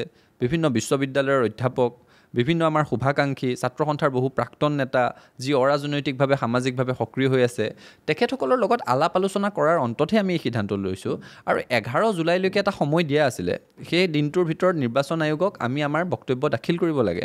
গতিকে তাৰ আগত যদি আমি 7 তাৰিখে এটা কথা ক'লোঁ, 8 তাৰিখে নতুন কিবা এটা কথা গম পালোঁ, আকৌ 9 তাৰিখে সেইটো কম নেকি? গতিকে আমি 11 তাৰিখে আমাৰ গোটেই কথাখিনি তেওঁলোকক লিখিতভাৱে অৱগত কৰাৰ পিছত 12 তাৰিখে সংবাদ মেল পাতি সংবাদ মাধ্যমৰ জৰিয়তে অসমৰ ৰাইজক আমাৰ স্থিতি স্পষ্টভাৱে জনাই দিছোঁ।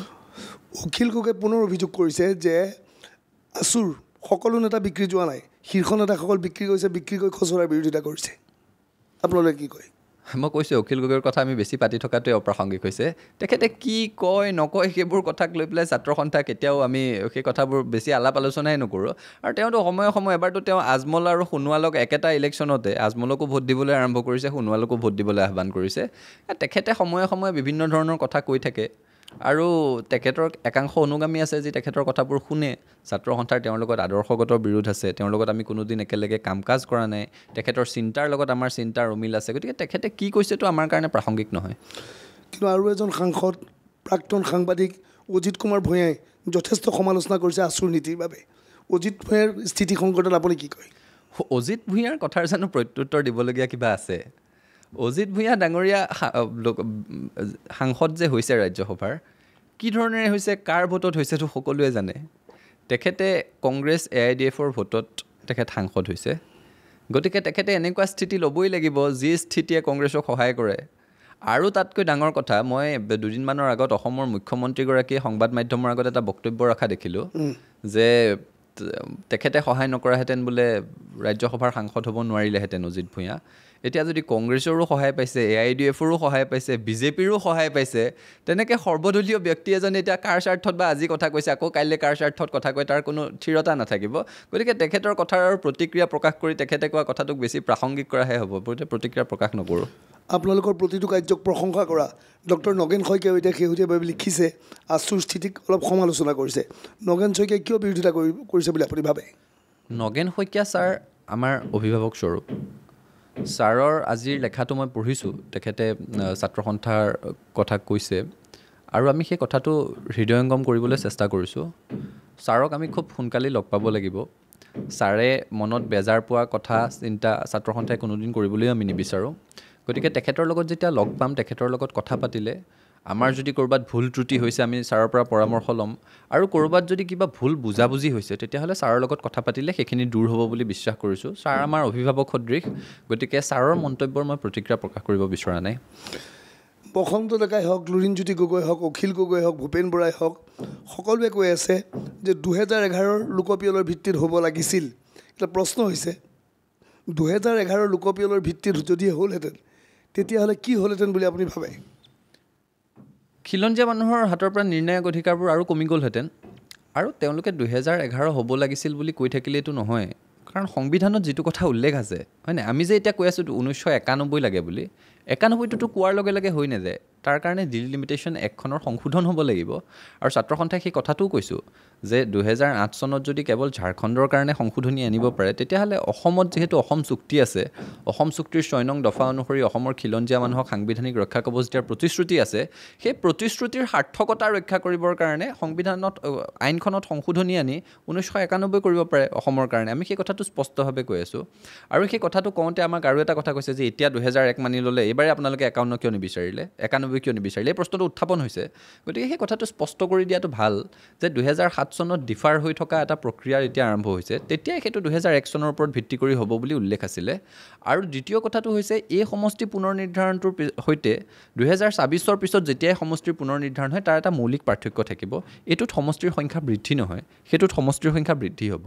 গতিকে সমষ্টিৰ সংখ্যা বৃদ্ধি হওঁতে যদি 2001 হয়, আমাৰ কিন্তু স্বাৰ্থ তেতিয়া সুৰক্ষিত নহ'ব।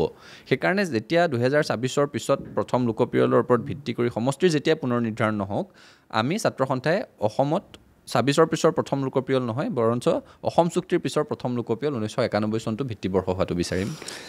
NRC প্ৰসংগ উত্থাপন হৈছে যে বিশেষকৈ NRC প্ৰকাশ পোৱাৰ পিছত সমুজ্জ্বল ভট্টাচাৰ্যকে ধৰি আপোনালোকৰ নেতাসকলে শ্বহীদ ভৱনত ডাঙৰ ডাঙৰ বুন্দিয়া লাডু খাইছিল বুলি বাৰে বাৰে ভূপেন বৰাই অভিযোগ উত্থাপন কৰিছে। তেতিয়া হাঁহি হাঁহি বুন্দিয়া লাডু খাইছিল। NRCত এতিয়া আপোনালোকৰ স্থিতি বুলি তেওঁলোকে প্ৰশ্ন কৰিছে। NRCখন সম্পূৰ্ণ হোৱা নাই, অৰ্থাৎ বিদেশী সমষ্টি পুনৰ নিৰ্ধাৰণৰ প্ৰক্ৰিয়াত সোমাই পৰিছে। এই ক্ষেত্ৰত আপোনালোকৰ স্থিতি কি? ভূপেন বৰা ডাঙৰীয়াই ইমান ডাঙৰ মিঠাই দেখা নাই বুলি কৈ থকাটো মোৰ পৰিলক্ষিত হৈছে। তেখেতে কৈ দিলেই হ'ল মিঠাই যদি পঠিয়াব লাগে আমি পঠিয়াই দিম, সেইটোত কোনো কথা নাই। কিন্তু মূল কথাটো হৈছে গভীৰ বিষয়ৰ তৰল উপস্থাপন হ'ব নালাগে। ছাত্ৰ সন্থাই সেইখিনি সময়ত মিঠাই খাইছিলে, সেই প্ৰশ্নটোক লৈ পেলাই প্ৰায়ে অৱতাৰণা হয়। আৰু মানুহে সময়ৰ লগে লগে পাহৰি গৈ এনেকুৱা এটা প্ৰকাশ কৰিব বিচাৰে যেন 19 লাখ মানুহৰ নাম মাত্ৰ বাদ পৰিছে, মিঠাই খাই দিছিল ছাত্ৰ সন্থাই। কিন্তু কথা সেইটো নহয়। ছাত্ৰ সন্থাই মিঠাই খোৱাৰ সময়টো আছিলে যিদিনাখন প্ৰথম খচৰা প্ৰকাশ পাইছিলে। সেইদিনা তাত ছাত্ৰ সন্থাৰ অফিচত এটা উদুলি মুদুলি পৰিৱেশ, মানুহৰ জানিবলৈ আগ্ৰহ যে স্বাধীনতা মানে অসম চুক্তিৰ পিছত প্ৰথমবাৰৰ কাৰণে এই ধৰণেৰে আগবাঢ়িছে, NRCখন উন্নীত হ'বলৈ গৈ আছে, প্ৰথম খচৰা প্ৰকাশ পাব। সেইখিনি সময়ত বিভিন্ন মহিলা সমিতি, আন্দোলনকাৰী ৰাইজ তাত আহি উপস্থিত হৈছিলে। সেই ছাত্ৰ সন্থাৰ সদস্যসকল আমি আছু অফিচত সকলো আছিলোঁ। খচৰাখনত 40 লাখ মানুহৰ নাম বাদ পৰিছিল। সেইখন আছিল প্ৰথম খচৰা। তাত অলপ খিলঞ্জীয়া মানুহ আৰু ভাৰতীয় মানুহৰো নাম আছিলে। কিন্তু 40 লাখ মানুহৰ নাম প্ৰথম খচৰাত বাদ পৰোঁতে যেতিয়ালৈকে চূড়ান্ত খচৰা ওলাব, চূড়ান্ত NRC পৰিব, গতিকে সংখ্যাটো আমি আৰু বাঢ়িব বুলি ভাবিছিলোঁ। সকলোৰে সেইটোৱে সৰল উপলব্ধি আছিলে। গতিকে সেইখিনি সময়ত 40 লাখ মানুহৰ নাম বাদ পৰিছে, সেইটো সঁচাকৈ খিলঞ্জীয়া মানুহৰ কাৰণে এটা উদযাপনৰ বিষয় আছিলে। সেই কথাটো উদযাপন কৰিব লগা বিষয় আছিলে। আৰু সেইখিনি সময়ত কোনোবাই মিঠাই দিছিলে, মিঠাই খাইছিলে, সেই কথাটো আজি এই ধৰণেৰে উপস্থাপন কৰিব বিচৰাটো আচলতে গভীৰ বিষয় এটাৰ তৰল উপস্থাপনৰ জৰিয়তে মৌলিক প্ৰশ্নবোৰ এৰাই চলাৰ বাহিৰে আন একো নহয়। NRCখন এতিয়াও সম্পূৰ্ণ শুদ্ধ হোৱা নাই বুলি কোৱা হৈছে। আপোনালোকে NRCখন সম্পূৰ্ণ শুদ্ধ হৈছে বুলি ভাবে? NRCখনতো ভুল হৈছে বুলি ছাত্ৰ সন্থাই কৈছোঁ। এখন NRCত ত্ৰুটি আছে, এইখন NRCত বিদেশীৰ নাম সোমাই আছে। আৰু ছাত্ৰ সন্থাই প্ৰথম সংগঠন যি এইখন NRCৰ পুংখানুপুংখ পুনৰ পৰীক্ষা বিচাৰি উচ্চতম ন্যায়ালয়ৰ দ্বাৰস্থ হৈছোঁ, আমি আবেদন দাখিল কৰিছোঁ। আৰু আমি প্ৰত্যাহ্বান জনাই আছোঁ যে অসম চৰকাৰ আৰু কেন্দ্ৰীয় চৰকাৰেও এই NRCখনৰ পুনৰ পৰীক্ষা কৰিব লাগে বুলি উচ্চতম ন্যায়ালয়ত শপতনামা দাখিল কৰিব লাগে, আবেদন দাখিল কৰিব লাগে। কিন্তু 2007 চনত ছাত্ৰ সন্থাই যেতিয়া স্থিতি লৈছিলোঁ যে NRC উন্নীতকৰণ নোহোৱাকৈ অসমত সমষ্টিৰ পুনৰ নিৰ্ধাৰণ হ'ব নালাগে, আজি সেই স্থিতিটোৰ পৰা আমি কিয় আঁতৰি আহিলোঁ, এই প্ৰশ্নটো বাৰে বাৰে উত্থাপন হৈ আছে। আৰু এই প্ৰশ্নটোৰ উত্তৰ দিয়াটো এইকাৰণেই প্ৰয়োজন, কাৰণ 2007 চনৰ স্থিতিটো কেৱল পাতি থাকিলে, তাৰ পটভূমিটো নাপাতিলে বিশ্লেষণটো আধৰুৱা হ'ব। 2005 চনত যেতিয়া প্ৰধানমন্ত্ৰী পৰ্যায়ত ত্ৰিপাক্ষিক বৈঠক হৈছিলে, সদৌ অসম ছাত্ৰ সন্থা, অসম চৰকাৰ, কেন্দ্ৰীয় চৰকাৰ, সেই ত্ৰিপাক্ষিক বৈঠকত মনমোহন সিঙৰ অধ্যক্ষতাত হোৱা আলোচনাৰ সিদ্ধান্ত আছিল যে অসমত NRCখন উন্নীত হ'ব। তাৰ এবছৰৰ পিছতে সমষ্টি পুনৰ নিৰ্ধাৰণৰ খচৰাৰ কথা আহিছিলে। গতিকে সেইখিনি সময়ত ছাত্ৰ সন্থা, অসমৰ চিভিল ছ'চাইটিজ, বুদ্ধিজীৱী সকলোৱে আমি ভাবিছিলোঁ যে NRCখন যিহেতু উন্নীত হ'বলৈ গৈয়ে আছে, প্ৰথম NRCখন উন্নীত হৈ লওক, লগে লগে ভোটাৰ তালিকাৰ পৰা অবৈধ বিদেশীৰ নাম কাটা যাব, তাৰপিছত সমষ্টি পুনৰ নিৰ্ধাৰণ হ'লে বিষয়টো নিখুঁত হ'ব। কিন্তু প্ৰধানমন্ত্ৰী পৰ্যায়ত হোৱা আলোচনা এটা যে এই ধৰণেৰে গেথেলা মাৰিব কোনেও ভবা নাছিলে।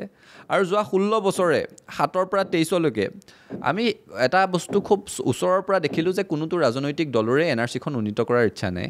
NRCখন উন্নীত হোৱাৰ প্ৰক্ৰিয়াটো আৰম্ভ হ'ল কেৱল উচ্চতম ন্যায়ালয়ৰ এটা প্ৰত্যক্ষ তদাৰকত। APW এটা গোচৰ তৰিছিল, যিটোত ছাত্ৰ সন্থাই হস্তক্ষেপ আবেদন দাখিল কৰিলোঁ আৰু অসমৰ 3,29,00,000 মানুহে NRCৰ প্ৰপত্ৰ পূৰণ কৰি প্ৰক্ৰিয়াটোত ভাগ ল'লে তাৰপিছত যিখন চূড়ান্ত NRC প্ৰকাশ পালে তাত কেৱল 19,00,000 মানুহৰ নাম বাদ পৰিল সেইখনত ত্ৰুটি আছে সেইখনক লৈ আমি অসন্তুষ্ট সেইখনৰ আমি নিৰাময়ৰ উপায় বিচাৰিছোঁ কিন্তু মহামান্য উচ্চতম ন্যায়ালয়ে সেইখনকে NRC বুলি কৈছে NRCৰ সমন্বয়ক প্ৰতীক হাজেলা যাৰ ওপৰত বহু বিতৰ্ক আছে কিন্তু তেখেত সমন্বয়ক হৈ থাকোঁতে তেখেতে সেইখনকে NRC বুলি কৈ থৈ গৈছে গতিকে 2007 চনত NRCৰ যিটো অৱস্থা 2007 চনৰ NRC বুলিবলৈ আমাৰ হাতত কি আছিল 1951 চনৰ NRCখন যিখন ঠায়ে ঠায়ে জ্বলাই দিছিলে তাৰ অৱশিষ্টখিনি আছিলে এতিয়া আমাৰ হাতত NRC বুলিবলৈ এটা আধাৰ আছে আৰু আমি বুজিলোঁ যে এই কামখিনি কৰোঁতে আমাক 16 বছৰ লাগি গ'ল ইয়াৰ পিছত NRCখন নিখুঁত কৰি বাংলাদেশীৰ নাম কাটিবলৈ আৰু 30 বছৰো লাগি যাব পাৰে গতিকে 30 বছৰলৈকে যদি অসমত সমষ্টিৰ পুনৰ নিৰ্ধাৰণ হ'বলৈ নিদিওঁ তাৰ বিৰোধিতা কৰি থাকোঁ তেতিয়াহ'লে আৰু খিলঞ্জীয়া মানুহৰ হাতত কোনোটো সমষ্টিতেই ৰাজনৈতিক অধিকাৰ নাথাকিবগৈ নিৰ্ণায়ক অধিকাৰটো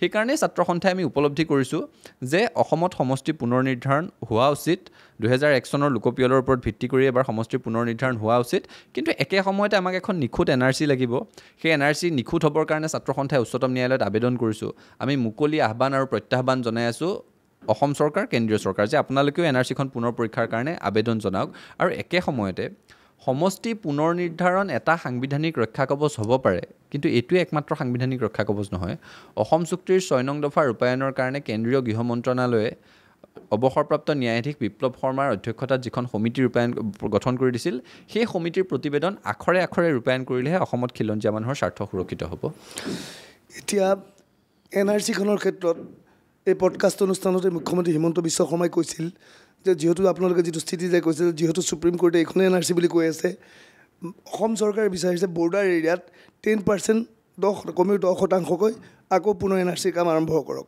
আপোনালোকে সেইটো বিচাৰে ছাত্ৰ সন্থাই কৈ আছোঁ NRCখনৰ ৰি-এক্সামিনেশ্যন হ'ব লাগে আমি অকল বৰ্ডাৰ এৰিয়াৰ 10%ৰ কথাটো কোৱা নাই চাওক প্ৰথম খচৰা যেতিয়া প্ৰকাশ কৰিছিলে তাত বহু সংখ্যক মানুহ OI বুলি আছিলে অৰিজিনেল ইনহেবিটেড অসমৰ ভূমিপুত্ৰ যিসকল আছিলে গতিকে সেইখিনিতো আৰু পুনৰ পৰীক্ষা কৰাৰ বিশেষ প্ৰয়োজন নাই তাতো ক'ৰবাত মানুহে কৈছে যে সংখ্যালঘু অঞ্চলত তাতো OI আহিছে যদিও অবৈধ সন্দেহযুক্ত নাগৰিকৰ নাম আহিব পাৰে তেনেকুৱা যদি ক'ৰবাত স্পেচিফিক কমপ্লেইণ্ট আছে সেই জেগাসমূহত তেওঁলোকে পুনৰ পৰীক্ষা কৰক নহ'লেতো OI যিখিনি অৰিজিনেল ইনহেবিটেড তেওঁলোকৰ আৰু খচৰা আকৌ এবাৰ পৰীক্ষা কৰাৰ কোনো প্ৰয়োজন নাই তেওঁলোকক বাদ দি বাকী NRCখনৰ পুনৰ পৰীক্ষা হ'ব লাগে বুলি ছাত্ৰ সন্থাই দাবী জনাইছোঁ পুনৰ পৰীক্ষণ প্ৰক্ৰিয়াটো এতিয়া আমি প্ৰথম যিখন NRC দেখিলোঁ গোটেই প্ৰশাসন ব্যৱস্থা জড়িত হৈ পৰিছিল চৰকাৰী কৰ্মচাৰী জড়িত হৈ পৰিছিল ব্যাপক হাৰত ধন ব্যৱহাৰ হৈছিল তাৰপিছত এখন NRC ওলাল দীঘলীয়া প্ৰতীক্ষাৰ অন্তত আৰু এখন ইয়াক শুদ্ধ কৰিবলৈ এক জটিল কাম নহ'বনে জটিল কাম নহয় যদি চৰকাৰৰ সদিচ্ছা থাকে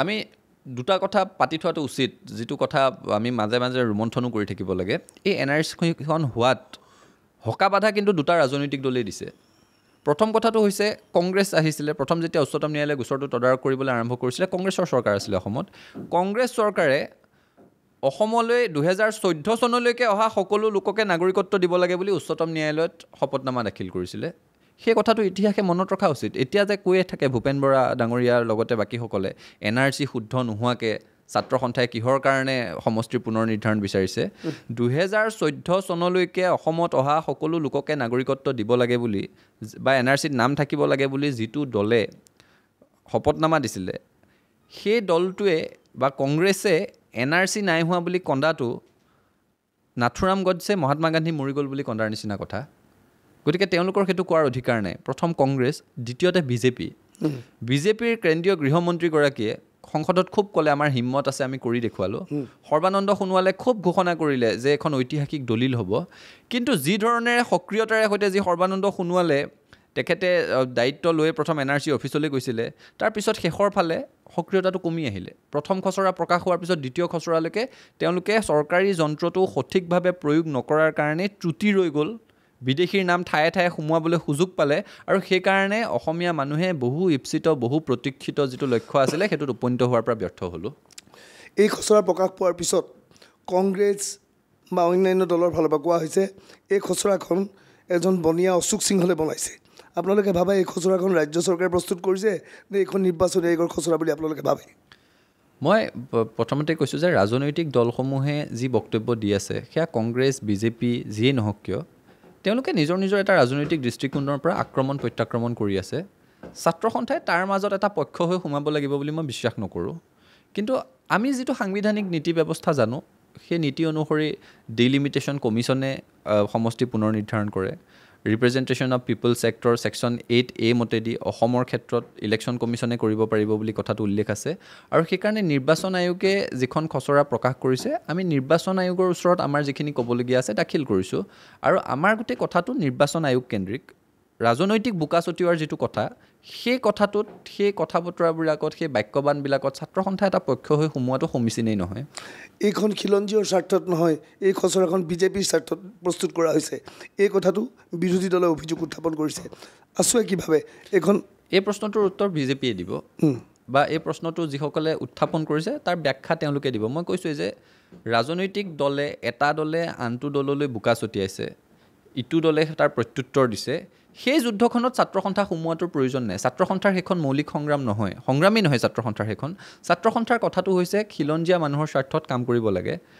এতিয়া যে মানুহে কৈ আছে বিজেপিৰ লগত ছাত্ৰ সন্থাৰ স্থিতি মিলিছে বুলি বিজেপিতকৈ ছাত্ৰ সন্থাই আগতে সমষ্টি পুনৰ নিৰ্ধাৰণৰ কথা কৈছোঁ সেই কথাবোৰ উপলব্ধি কৰিব লাগিব নহয় 1986ত অসমত বিজেপিৰ কি প্ৰাসংগিকতা আছিলে অসমত বিজেপিৰ কি অৱস্থা আছিলে ছাত্ৰ সন্থাই সেইখিনি সময়তে অসমত সমষ্টিৰ পুনৰ নিৰ্ধাৰণৰ কথা কৈছোঁ তেতিয়া যদি অসমত সমষ্টি পুনৰ নিৰ্ধাৰণ হ'লহেঁতেন কিহৰ ওপৰত ভিত্তি কৰি হ'লহেঁতেন 91ৰ ইলেকশ্যন চেঞ্চাছৰ ওপৰত ভিত্তি কৰি হ'লহেঁতেন কাৰণ 2000 চনলৈকেতো গোটেই ভাৰতবৰ্ষত চেঞ্চাছ মানে ডিলিমিটেশ্যন বন্ধ হৈ আছে ছাত্ৰ সন্থাৰ স্পষ্ট পৰামৰ্শ আছিলে যে অসমৰ ক্ষেত্ৰত সেই নিষেধাজ্ঞা প্ৰত্যাহাৰ কৰিব লাগে গতিকে ছাত্ৰ সন্থাই 86ৰ পৰা কৈ থকা কথাটো আজি নিৰ্বাচন আয়োগে কৈ আছে তাত আৰু বিজেপিৰ লগত স্থিতি মিলা নিমিলাৰ কি প্ৰশ্ন আহিব পাৰে সেই প্ৰশ্নটোৰ আচলতে উদ্দেশ্য প্ৰণোদিতভাৱে অৱতাৰণা কৰা হৈছে ছাত্ৰ সন্থাৰ ভাৱমূৰ্তি জনমানসত হেয় কৰিবৰ কাৰণে কৰা হৈছে কিন্তু এনেকুৱা সমালোচনা বিৰোধবোৰ ছাত্ৰ সন্থাৰ মজিয়ালৈ আগতেও আহিছে আৰু এইবোৰৰ ঊৰ্ধত গৈ ছাত্ৰ সন্থাই অসমৰ খিলঞ্জীয়া মানুহৰ কাৰণে কাম কাজ কৰি থাকিম আপোনালোকে কৈছে যে খচৰা সংক্ৰান্তত মতামত দিয়াৰ পূৰ্বে জিলা পৰ্যায়ত বিভিন্ন নেতাৰ সৈতে আলোচনা কৰিছিল বিভিন্ন অধ্যাপক বিভিন্ন বিশিষ্ট ব্যক্তিৰ সৈতে আলোচনা কৰি 22 দিন সময় লৈছিল তেওঁলোকে কি ক'ব বিচাৰিছে এইখন বিজেপিৰ বাবে সুৰক্ষিত হৈছে নে খিলঞ্জীয়ৰ বাবে সুৰক্ষিত হৈছে বুলি ক'ব বিচাৰে আমি সমষ্টি কেন্দ্ৰিক কথাবোৰ পাতিছোঁ জিলা কেন্দ্ৰিক কথাবোৰ পাতিছোঁ গতিকে আমি গোটেই খচৰাখনৰ ওপৰত কোনোবাই আমাৰ সদস্যই কোনো মত প্ৰকাশ কৰিব পৰাকৈ আমি তেনেধৰণে কথা পতাই নাই সকলোৱে নিজ নিজ জিলাখনৰ কথাবোৰ লৈ আহিছে আপুনি এনেও সামগ্ৰিকভাৱে চাবচোন মানুহৰ ওজৰ আপত্তিবোৰ যিবোৰ আহি আছে ক'ৰবাত পঞ্চায়ত এটা ইফাল সিফাল হৈছে ক'ৰবাত ৰেভিনিউ ভিলেজ ইফাল সিফাল হৈছে ক'ৰবাত ঐতিহাসিক গুৰুত্ব থকা কিবা স্থান কোনোবা সমষ্টিত থাকিব লাগিছিল কোনোবা সমষ্টিলৈ গৈছে ক'ৰবাত ঐতিহাসিকভাৱে স্মৃতি বিজড়িত সমষ্টিৰ নাম পৰিৱৰ্তন হৈছে তেনেকুৱা ধৰণৰ সমস্যাবোৰ আহিছে সেই সমস্যাবোৰ আমি উপস্থাপন কৰিছোঁ ৰাইজৰ ওচৰত নিৰ্বাচন আয়োগৰ ওচৰত আৰু সেই কথাবোৰ আমি আশা কৰিছোঁ যে নিৰ্বাচন আয়োগে গুৰুত্ব সহকাৰে বিবেচনা কৰিব কিন্তু কালি ভূপেন বৰাই কৈছে যে ইয়াৰ পূৰ্বে নিৰ্বাচনী আয়োগে সমষ্টি পুনৰ নিৰ্ধাৰণ এইবাবেই নকৰিছিল যে সেই সময়ত NRC হোৱা নাছিল 1 নম্বৰ 2 নম্বৰ ৰাজ্যত বিভিন্ন আন্দোলন হৈছিল ভূপেন বৰাই কালি এখন তালিকা দিছে অসমত বোলে 150টা আন্দোলন হৈছে আমি কিন্তু 150টা আন্দোলন দেখা নাই আপুনি কোৱাৰ দিছিলা সৰু সৰু আন্দোলন আমি দেখিছোঁ আপুনি ভাবে যে খচৰাৰ বিৰুদ্ধে 150টা আন্দোলন অসমত হৈছে 2007 চনত অসমত কেইটা আন্দোলন হৈছিলতো মোৰ বয়সৰ ফালৰ পৰা মই ক'বলৈ গ'লে ভুল হ'ব এতিয়া 150টা হৈছে সেইখিনি সময়ত মই বোধহয় অষ্টম নৱম শ্ৰেণীৰ ছাত্ৰ আছিলোঁ গতিকে সেই বিষয়ে মই মন্তব্য দিবলৈ নাযাওঁ কিন্তু যিটো কথা 2007 চনৰ স্থিতি আৰু এতিয়াৰ স্থিতিৰ মাজত পাৰ্থক্য আছে সেই কথাটো মানুহে উপলব্ধি কৰিব লাগিব আৰু কংগ্ৰেছে কিয় কৈছে কি কৈছেতো মানুহৰ বুজিবলৈ বাকী নাই মই তেওঁলোকৰ আৰু কথাৰ প্ৰত্যুত্তৰ দিয়াৰ প্ৰাসংগিকতা নেদেখোঁ কিন্তু ছাত্ৰ সন্থাই যিটো কথা কৈ আছোঁ NRC কথাটোক লৈ পেলাই 2007 চনত NRC বুলিলে যি আছিলে 2023 চনত NRC বুলিলে সেই পৰিৱেশটো নাই 2007 চনত NRC বুলি ক'বলৈ গ'লে 1951 চনৰ জ্বলি যোৱা NRCখনৰ টুকুৰা অংশ কেইটামান আছিলে এতিয়া আমাৰ হাতত এখন সম্পূৰ্ণ NRC আছে যিখনত ত্ৰুটি আছে আকৌ কৈছোঁ যিখনত নিৰাময়ৰ প্ৰয়োজন আছে যাৰ কাৰণে উচ্চতম ন্যায়ালয়ত আৰু দীঘলীয়া যুঁজিব লাগিব কিমান বছৰৰ যুঁজ হয় কোনেও নাজানে গতিকে NRCখন নোহোৱালৈকে যদি আমি কৈ থাকোঁ যে হ'ব নালাগে সমষ্টি পুনৰ নিৰ্ধাৰণ তেতিয়াহ'লে আমাৰ সেই সিদ্ধান্তটোৱে অনাগত ইতিহাসত সমালোচনাৰ সন্মুখীন হ'ব লাগিব আৰু এটা কথা অতন্দা অবৈধ ভোটাৰ তালিকাৰ কথা সকলোৱে কৈ আছে আমাক সমালোচনা কৰাসকলে কৈ আছে বা ভোটাৰ তালিকাৰ সংশোধন নোহোৱাকৈ কিয় হ'বলৈ গৈ আছে বুলি কৈ আছে মই এটা কথা উল্লেখ কৰিব বিচাৰোঁ ঐতিহাসিক অসম আন্দোলনটোত 860গৰাকী শ্বহীদ প্ৰথম 855 আছিল পিছত 5গৰাকীৰ অৱস্থিতি দীৰ্ঘকাল গম পোৱা নগ'ল কাৰণে তেওঁলোককো শ্বহীদ বুলি ঘোষণা কৰা হ'ল 860গৰাকী শ্বহীদৰ আটাইতকৈ বেছি সংখ্যক শ্বহীদ যদি আপুনি কেতিয়া হৈছিল চাই 1983 চনৰ ফেব্ৰুৱাৰী মাহটোত হৈছিলে। কাৰণটো আছিলে নিৰ্বাচন প্ৰতিৰোধ সংগ্ৰাম। অসমৰ মানুহে যিখন ভোটাৰ তালিকাত অবৈধ বিদেশীৰ নাম সোমাই আছে সেইখন ভোটাৰ তালিকাৰে সৈতে নিৰ্বাচন অনুষ্ঠিত হ'ব নিদিওঁ বুলি কৈছিলে। আৰু নিৰ্বাচনৰ নিচিনা এটা সাংবিধানিক ব্যৱস্থাক প্ৰতিহত কৰি দেখুৱাবৰ কাৰণে ৰাইজে মাৰ বান্ধি ওলাই আহিছিলে, সাহস কৰিছিলে। আন্দোলন শেষ হ'ল, চুক্তি হ'ল, অসম গণ পৰিষদ গঠন হ'ল, ৰাইজৰ দল বুলি তেওঁলোকক কোৱা হ'ল, ৰাইজে গঠন কৰিছে, সেইখন চৰকাৰক ৰাইজৰ চৰকাৰ বুলি কোৱা হয়। সেই 1985 চনৰ নিৰ্বাচনটো হওঁতে সেইখন ভোটাৰ তালিকাৰ সংশোধন হ'ল নেকি, যিখনত 83 চনত বিৰোধ কৰা হৈছিল? নহ'ল।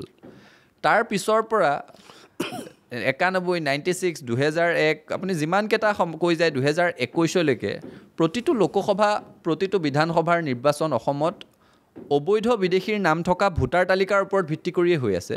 তাততো সকলো ৰাজনৈতিক দলে যোগদান কৰি আছে, সকলো ৰাজনৈতিক দলে অংশ লৈ আছে।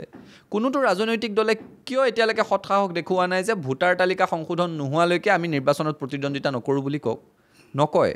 বাধা দিছে কেৱল সমষ্টি পুনৰ নিৰ্ধাৰণৰ ক্ষেত্ৰত, যে ভোটাৰ তালিকা সংশোধন নোহোৱালৈকে সমষ্টিৰ পুনৰ নিৰ্ধাৰণ হ'ব নালাগে বুলি। কাৰণটো কি? ভোট বেংকৰ অংক। কাৰণটো কি? নিজৰ হৰাজিকাৰ অংক। নিজৰ হৰাজিকাৰ স্বাৰ্থ যদি সুৰক্ষিত দেখিলেহেঁতেন কোনো ৰাজনৈতিক দলে বাধা নিদিলেহেঁতেন। গতিকে যিসমূহ ৰাজনৈতিক দলে অবৈধ ভোটাৰ তালিকা থকালৈকে সমষ্টি পুনৰ নিৰ্ধাৰণ হ'ব নালাগে বুলি কৈ আছে, তেওঁলোকলৈ মোৰ খুব বিনম্ৰ আহ্বান আৰু মুকলি প্ৰত্যাহ্বান, তেখেতসকলে যেতিয়ালৈকে ভোটাৰ তালিকা সংশোধন নহয়, প্ৰতিজন অবৈধ বিদেশীৰ নাম যেতিয়ালৈকে ভোটাৰ তালিকাৰ পৰা কৰ্তন নহয়, তেতিয়ালৈকে সংসদীয় গণতন্ত্ৰত নিৰ্বাচনী প্ৰক্ৰিয়াটোত ভাগ নলওঁ বুলি স্পষ্টকৈ ঘোষণা কৰক।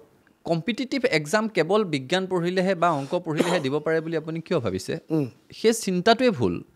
ডাক্তৰ ইঞ্জিনিয়াৰ ক্ষেত্ৰত ডাক্তৰ ইঞ্জিনিয়াৰ যদি ইংৰাজী পঢ়িলেহে যদি ডাক্তৰ ইঞ্জিনিয়াৰ হ'ব পাৰে, দুটা কথা মনত ৰাখিব দেই। এফালে প্ৰধানমন্ত্ৰী আৰু গৃহমন্ত্ৰী তেওঁলোকে কৈ আছে যে মাতৃভাষা মাধ্যমত মেডিকেল আৰু ইঞ্জিনিয়াৰিং পঢ়াব লাগে।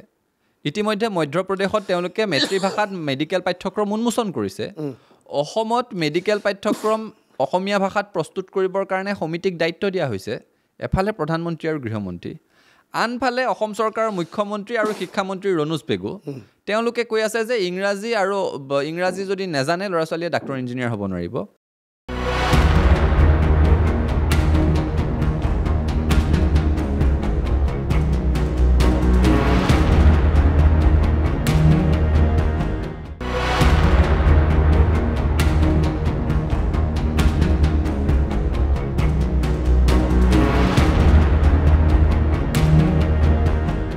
পডকাষ্টত আজি আমি কথা পাতি আছোঁ সদৌ অসম ছাত্ৰ সন্থাৰ সভাপতি উৎপল শৰ্মাৰ সৈতে।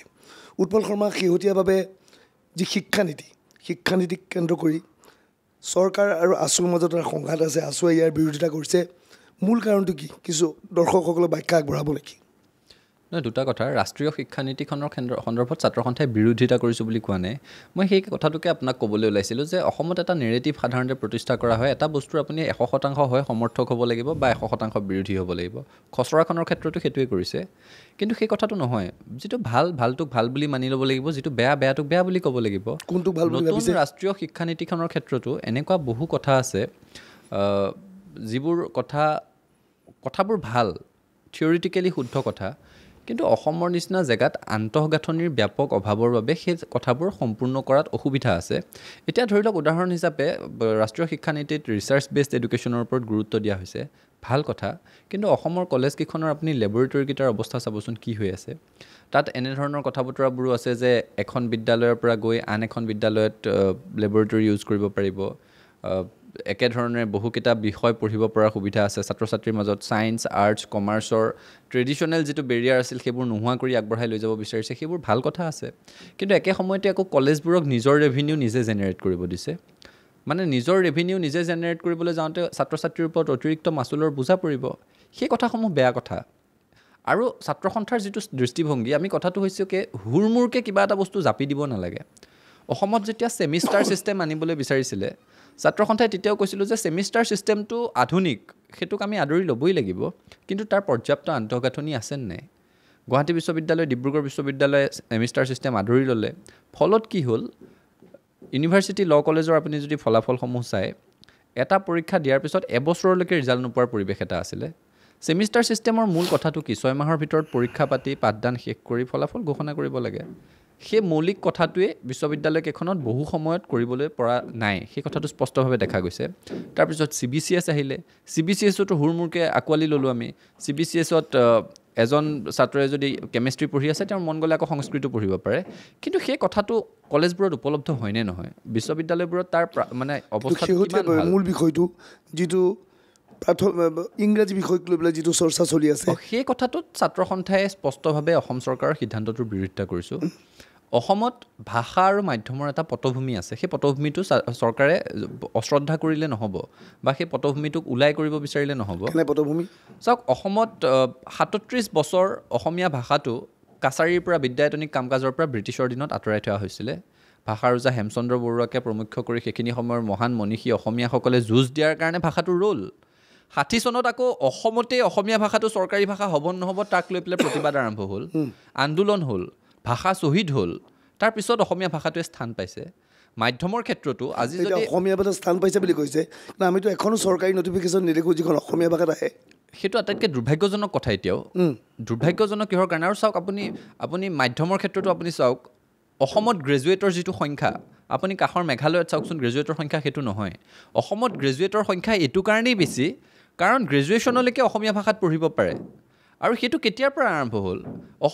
আমি মাধ্যম আন্দোলনটোকতো পাহৰি গ'লে নহ'ব। 1972 চনৰ যি ঐতিহাসিক মাধ্যম আন্দোলন, অনিল বৰা, মোজামিল হক শ্বহীদ হৈছিলে, তাৰপিছত অসমীয়া ভাষাটোৱে সেই পৰ্যায়ত স্বীকৃতি পালে। আজি মেঘালয়ত যদি চাই, খাচী বা গাৰো মাধ্যমত এটা নিৰ্দিষ্ট পৰ্যায়লৈকে পঢ়াৰ পিছত তেওঁলোকে ইংৰাজীলৈ শ্বিফ্ট কৰিব লগা হয়। ফলত কলেজ ড্ৰপ আউটৰ সংখ্যাটো অত্যন্ত বৃদ্ধি পায়। কিন্তু কলেজ ড্ৰপ আউটৰ সংখ্যা বৃদ্ধি পালেও তেওঁলোকে ইংৰাজী জানাৰ কাৰণে দেশৰ ভিন্ন প্ৰান্তত তেওঁলোকে কৰ্মসংস্থাপন পায়। ক'ত হৈছে সেই কথাটো? আমি দিল্লী, বম্বে য'তে যায় বিভিন্ন কৰ্মসংস্থাপন মানে আমাৰ অসমীয়া যুৱক যুৱতীক কেনেকুৱা কৰ্মসংস্থাপন আমি দিবলৈ বিচাৰিছোঁ? আপোনাৰ কোৱা হৈছে কি, প্ৰতিযোগিতামূলক পৰীক্ষাৰ কাৰণে লাগিব বুলি কোৱা হৈছে। আপুনি যি কৰ্মসংস্থাপনৰ কথা কৈছে, ক'ৰবাত গৈ ছিকিউৰিটি গাৰ্ড হৈছে, ক'ৰবাত গৈ ৰিচেপশ্যনিষ্ট হৈছে, সেইটো কৰ্মসংস্থাপনেই কেৱল কৰ্মসংস্থাপন নহয়তো। সেই ভাল কথা, কোনো কৰ্ম সৰু বা ডাঙৰ নহয়। এতিয়া প্ৰতিযোগিতামূলক পৰীক্ষাৰ কথা বতৰাবোৰ কৈ থকা যায়।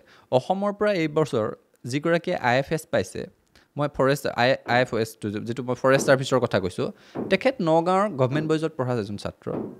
অসমৰ যিগৰাকী বিজ্ঞানীয়ে গৈ পেলাই গোটেই পৃথিৱীত নাম উজ্জ্বল কৰিছে, জিতেন্দ্ৰনাথ গোস্বামী, তেখেত ক'ৰ? ৰূপম শৰ্মাৰ কথা আমি কৈ থাকোঁ, যি এতিয়া জো বাইডেনৰ উপদেষ্টা মণ্ডলীত স্থান পাইছে বুলি কওঁ, তেখেত কোন মাধ্যমত পঢ়া আছিলে? কিন্তু আমি ডাক্তৰ, ইঞ্জিনিয়াৰ, নিট বা যি পৰীক্ষাৰ ক্ষেত্ৰত অসুবিধাৰ সন্মুখীন হয় বুলি অভিযোগ, সেই কথাটো আচলতে মিছা কথা। মাধ্যম কেতিয়াও অন্তৰায় নহয়, সেই কথাটো এটা ভুল ব্যাখ্যা দি থকা হৈছে। আৰু দ্বিতীয়টো কথা আপুনি শুনক, আমাৰ মাধ্যমৰ অতিৰিক্ত বোজা মাতৃভাষা মাধ্যমৰ ল'ৰা ছোৱালীক জাপি দিব বিচৰা গৈছে। এতিয়া চৰকাৰে যিটো নতুন নীতি কৰিছে, সেই নীতি অনুসৰি ছাত্ৰ ছাত্ৰীয়ে অংক আৰু বিজ্ঞান পঢ়িব লাগিব ইংৰাজী মাধ্যমত, তেওঁলোকে অসমীয়াটোতো অসমীয়াত পঢ়িব, সমাজ অধ্যয়নটো অসমীয়া, বড়ো যাৰ যি মাধ্যম সেইটোত পঢ়িব, ইংৰাজী বিষয়টো ইংৰাজীতেই পঢ়িব লাগিব, হিন্দী বিষয়টো হিন্দীতেই পঢ়িব লাগিব। এটা খিচিৰি মাধ্যমৰ সৃষ্টি হ'ব। আৰু ছাত্ৰ ছাত্ৰীৰ ওপৰত অতিৰিক্ত ভাষা শিকাৰ যিটো বোজা জাপি দিব বিচৰা হৈছে, ছাত্ৰ সন্থাই এই কথাটোত আমি দ্বিমত প্ৰকাশ কৰিছোঁ। আৰু তাৰ বাহিৰেও চৰকাৰখনৰ আৰু কেতবোৰ চূড়ান্ত হঠকাৰী সিদ্ধান্ত আছে। এতিয়া এই প্ৰশ্নটো আছে যে বিজ্ঞান আৰু গণিত ইংৰাজী ভাষাত পঢ়ি গ'লে এইটোত তেওঁলোকে কম্পিটিটিভ পৰীক্ষাত দিব পাৰে সুযোগ নাপাব জানো? কম্পিটিটিভ এক্সাম কেৱল বিজ্ঞান পঢ়িলেহে বা অংক পঢ়িলেহে দিব পাৰে বুলি আপুনি কিয় ভাবিছে? সেই চিন্তাটোৱে ভুল। ডাক্তৰ ইঞ্জিনিয়াৰ ক্ষেত্ৰত ডাক্তৰ ইঞ্জিনিয়াৰ যদি ইংৰাজী পঢ়িলেহে যদি ডাক্তৰ ইঞ্জিনিয়াৰ হ'ব পাৰে, দুটা কথা মনত ৰাখিব দেই। এফালে প্ৰধানমন্ত্ৰী আৰু গৃহমন্ত্ৰী তেওঁলোকে কৈ আছে যে মাতৃভাষা মাধ্যমত মেডিকেল আৰু ইঞ্জিনিয়াৰিং পঢ়াব লাগে। ইতিমধ্যে মধ্যপ্ৰদেশত তেওঁলোকে মাতৃভাষাত মেডিকেল পাঠ্যক্ৰম উন্মোচন কৰিছে।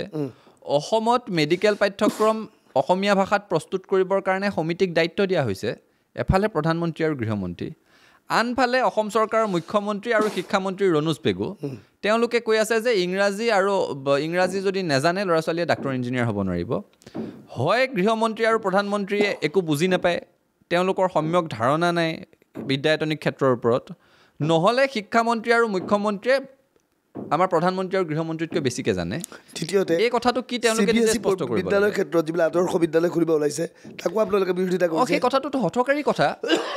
আমাৰ ৰাজ্যিক বোৰ্ডবিলাক আমাৰ জাতীয় অনুষ্ঠান, সেৱা হওক, কাউন্সিল হওক, এইবিলাক শক্তিশালীভাৱে গঢ় দিব লাগে। অসম চৰকাৰে সেইবিলাকক আমাৰ এটা ষড়যন্ত্ৰৰ নিচিনা অনুমান হয় যে এটা পৰিকল্পিত ষড়যন্ত্ৰ চলিছে অসমত সেৱা আৰু কাউন্সিল এই দুটাক বদনাম কৰিবৰ কাৰণে আজি আমি খুব ভাল পাইছিলোঁ যে যিখিনি সময়ত সেৱা কাউন্সিলত ল'ৰা ছোৱালীয়ে নপঢ়ে বুলি এটা যুঁজা চলাইছিলে যোৱা বছৰ সেৱাত ঐতিহাসিকভাৱে ক্লাছ 9ৰ ৰেজিষ্টাৰ্ড ষ্টুডেণ্টৰ সংখ্যা 5 লাখ অতিক্ৰম কৰিছিলে মানে ল'ৰা ছোৱালীৰ মাক দেউতাকৰ য'ত সুবিধা পায় তেওঁলোকৰ পঢ়াবলৈ আগ্ৰহ আছে কিন্তু কেনেকৈ পঢ়াব আপোনাক মই ষ্টেটিষ্টিক্স দি আছোঁ অসমত প্ৰায় 3000 প্ৰাথমিক বিদ্যালয় এজনীয়া শিক্ষকেৰে সৈতে চলি আছে 511খন বিদ্যালয়ত বিজুলী যোগান নাই 1616খন বিদ্যালয়ত খোৱা পানীৰ যোগান নাই 10000 এনেকুৱা বিদ্যালয় আছে য'ত 30:1 ৰেচিঅ'ত শিক্ষকৰ সংখ্যা নাই 22000 এনেকুৱা বিদ্যালয় আছে য'ত শ্ৰেণীকোঠাৰ অভাৱ আছে গতিকে সেই সমস্যাসমূহ দেখাৰ পিছত ছাত্ৰ ছাত্ৰীক কি ধৰণেৰে মাক দেউতাকে পঢ়িবলৈ পঠিয়াব আশ্বস্ত হৈ যে চৰকাৰী শিক্ষাখণ্ডত ভাল শিক্ষা পাব বুলি আৰু সেই মৌলিক সমস্যাসমূহ সমাধান নকৰাকৈ নহয় এই কথাটো ক'ব লাগিব যে সেই মৌলিক সমস্যাসমূহ সমাধান নকৰাকৈ পৰ্যাপ্ত আন্তঃগাঁথনি নিদিয়াকৈ কেৱল ইংৰাজীটো জাপি দিলে ছাত্ৰ ছাত্ৰী চৰকাৰী খণ্ডলৈ আহিব বুলি ভাবি থকাটো মুখত ধূলি লাগি থাকিলে মুখৰ ধূলি নাতৰাই পেলাই আইনা চাফা কৰি থকাৰ নিচিনা কথা হৈছে তেওঁলোকে ক'ব বিচাৰে যে ধনী মানুহৰ ল'ৰা ছোৱালী ইংৰাজী মাধ্যমত পঢ়িব পাৰে কি দুখীয়া মানুহৰ ল'ৰা ছোৱালী গাঁৱৰ ল'ৰা ছোৱালী ইংৰাজী মাধ্যমত পঢ়িব নোৱাৰে কিয় ইয়াত বাধা কিয় মাধ্যম নহয় মূল কথাটো হৈছে তেওঁলোকে ৰাজহুৱা খণ্ডৰ চৰকাৰী শিক্ষা ব্যৱস্থাটোকে নষ্ট কৰিবলৈ বিচাৰিছে যিসকল মাতৃ পিতৃ ধনী তেওঁলোকে যে নিজৰ ল'ৰা ছোৱালীক ব্যক্তিগত খণ্ডত পঢ়াই আছে তেনেকুৱা নহয় অসমত চৰকাৰী শিক্ষা খণ্ডটোৰ এনেকুৱা অৱস্থা কৰি পেলাইছে দুবেলা দুমুঠি যেনে তেনে খাই থকা পিতৃ মাতৃও পেটত গামোচা বান্ধি হ'লেও ল'ৰা ছোৱালীক ব্যক্তিগত মাধ্যমত পঢ়াবলৈ পঠিয়াব বিচাৰে সেই পৰিৱেশটো আহিবলৈ পালে কিয় কথাটোৱে হৈছে আন্তঃগাঁথনিৰ অভাৱ আৰু গোটেই পৰীক্ষা পদ্ধতিৰ খেলি মেলি পৰীক্ষা দিবলৈ গৈ যদি ল'ৰা ছোৱালী চিন্তাত থাকিব লাগে যে মোৰ এডমিটখনত নামটো শুদ্ধকৈ আহিব নাহে মোৰ মাৰ্কশ্বিটখনত মই পৰীক্ষা দিয়াৰ পিছতো মোৰ এবচেণ্ট আহিব নেকি মোৰ বহীখন গৰুৱে খাব নেকি মই লিখা বহীখন থোৱা গৃহটো জ্বলি যাব নেকি সেই দুশ্চিন্তাবোৰৰ পৰা ছাত্ৰ ছাত্ৰীক মুক্ত কৰাৰ পৰিৱেশ আহিব লাগিব আমি এই কথাটো মনত ৰাখিব লাগিব যে দিল্লীত উদাহৰণ দিলেতো তেওঁলোকে বেয়া পায় কিন্তু দিল্লীত ল'ৰা ছোৱালীক মাক দেউতাকে ব্যক্তিগত খণ্ডৰ পৰা আঁতৰাই আনি এতিয়া চৰকাৰী মাধ্যমত পঢ়ুওৱা হৈছে এইটো প্ৰতিষ্ঠিত সত্য এই বছৰে দিল্লীৰ পৰা নিটত স্থান পাইছে চৰকাৰী স্কুলৰ পৰা 1074জন ছাত্ৰ ছাত্ৰীয়ে এইটো প্ৰতিষ্ঠিত সত্য গতিকে সেইবোৰ অহংকাৰৰ প্ৰশ্ন হিচাপে নলৈ সেই আদৰ্শবোৰ অনুসৰণ কৰিব লাগে অসম চৰকাৰে যাতে অসমতো চৰকাৰী খণ্ডৰ মাতৃভাষা মাধ্যমৰ বিদ্যালয়লৈ ছাত্ৰ ছাত্ৰীৰ সুত বাঢ়ে মোৰ সময় শেষ হৈ হৈছে উৎপল শৰ্মা ডাঙৰীয়া বহুত বহুত ধন্যবাদ আজি পডকাষ্টত আছিল আছুৰ সভাপতি উৎপল শৰ্মা অনুষ্ঠানৰ পৰা আমি বিদায় ল'ব ওলাইছোঁ ধন্যবাদ শুভৰাত্ৰি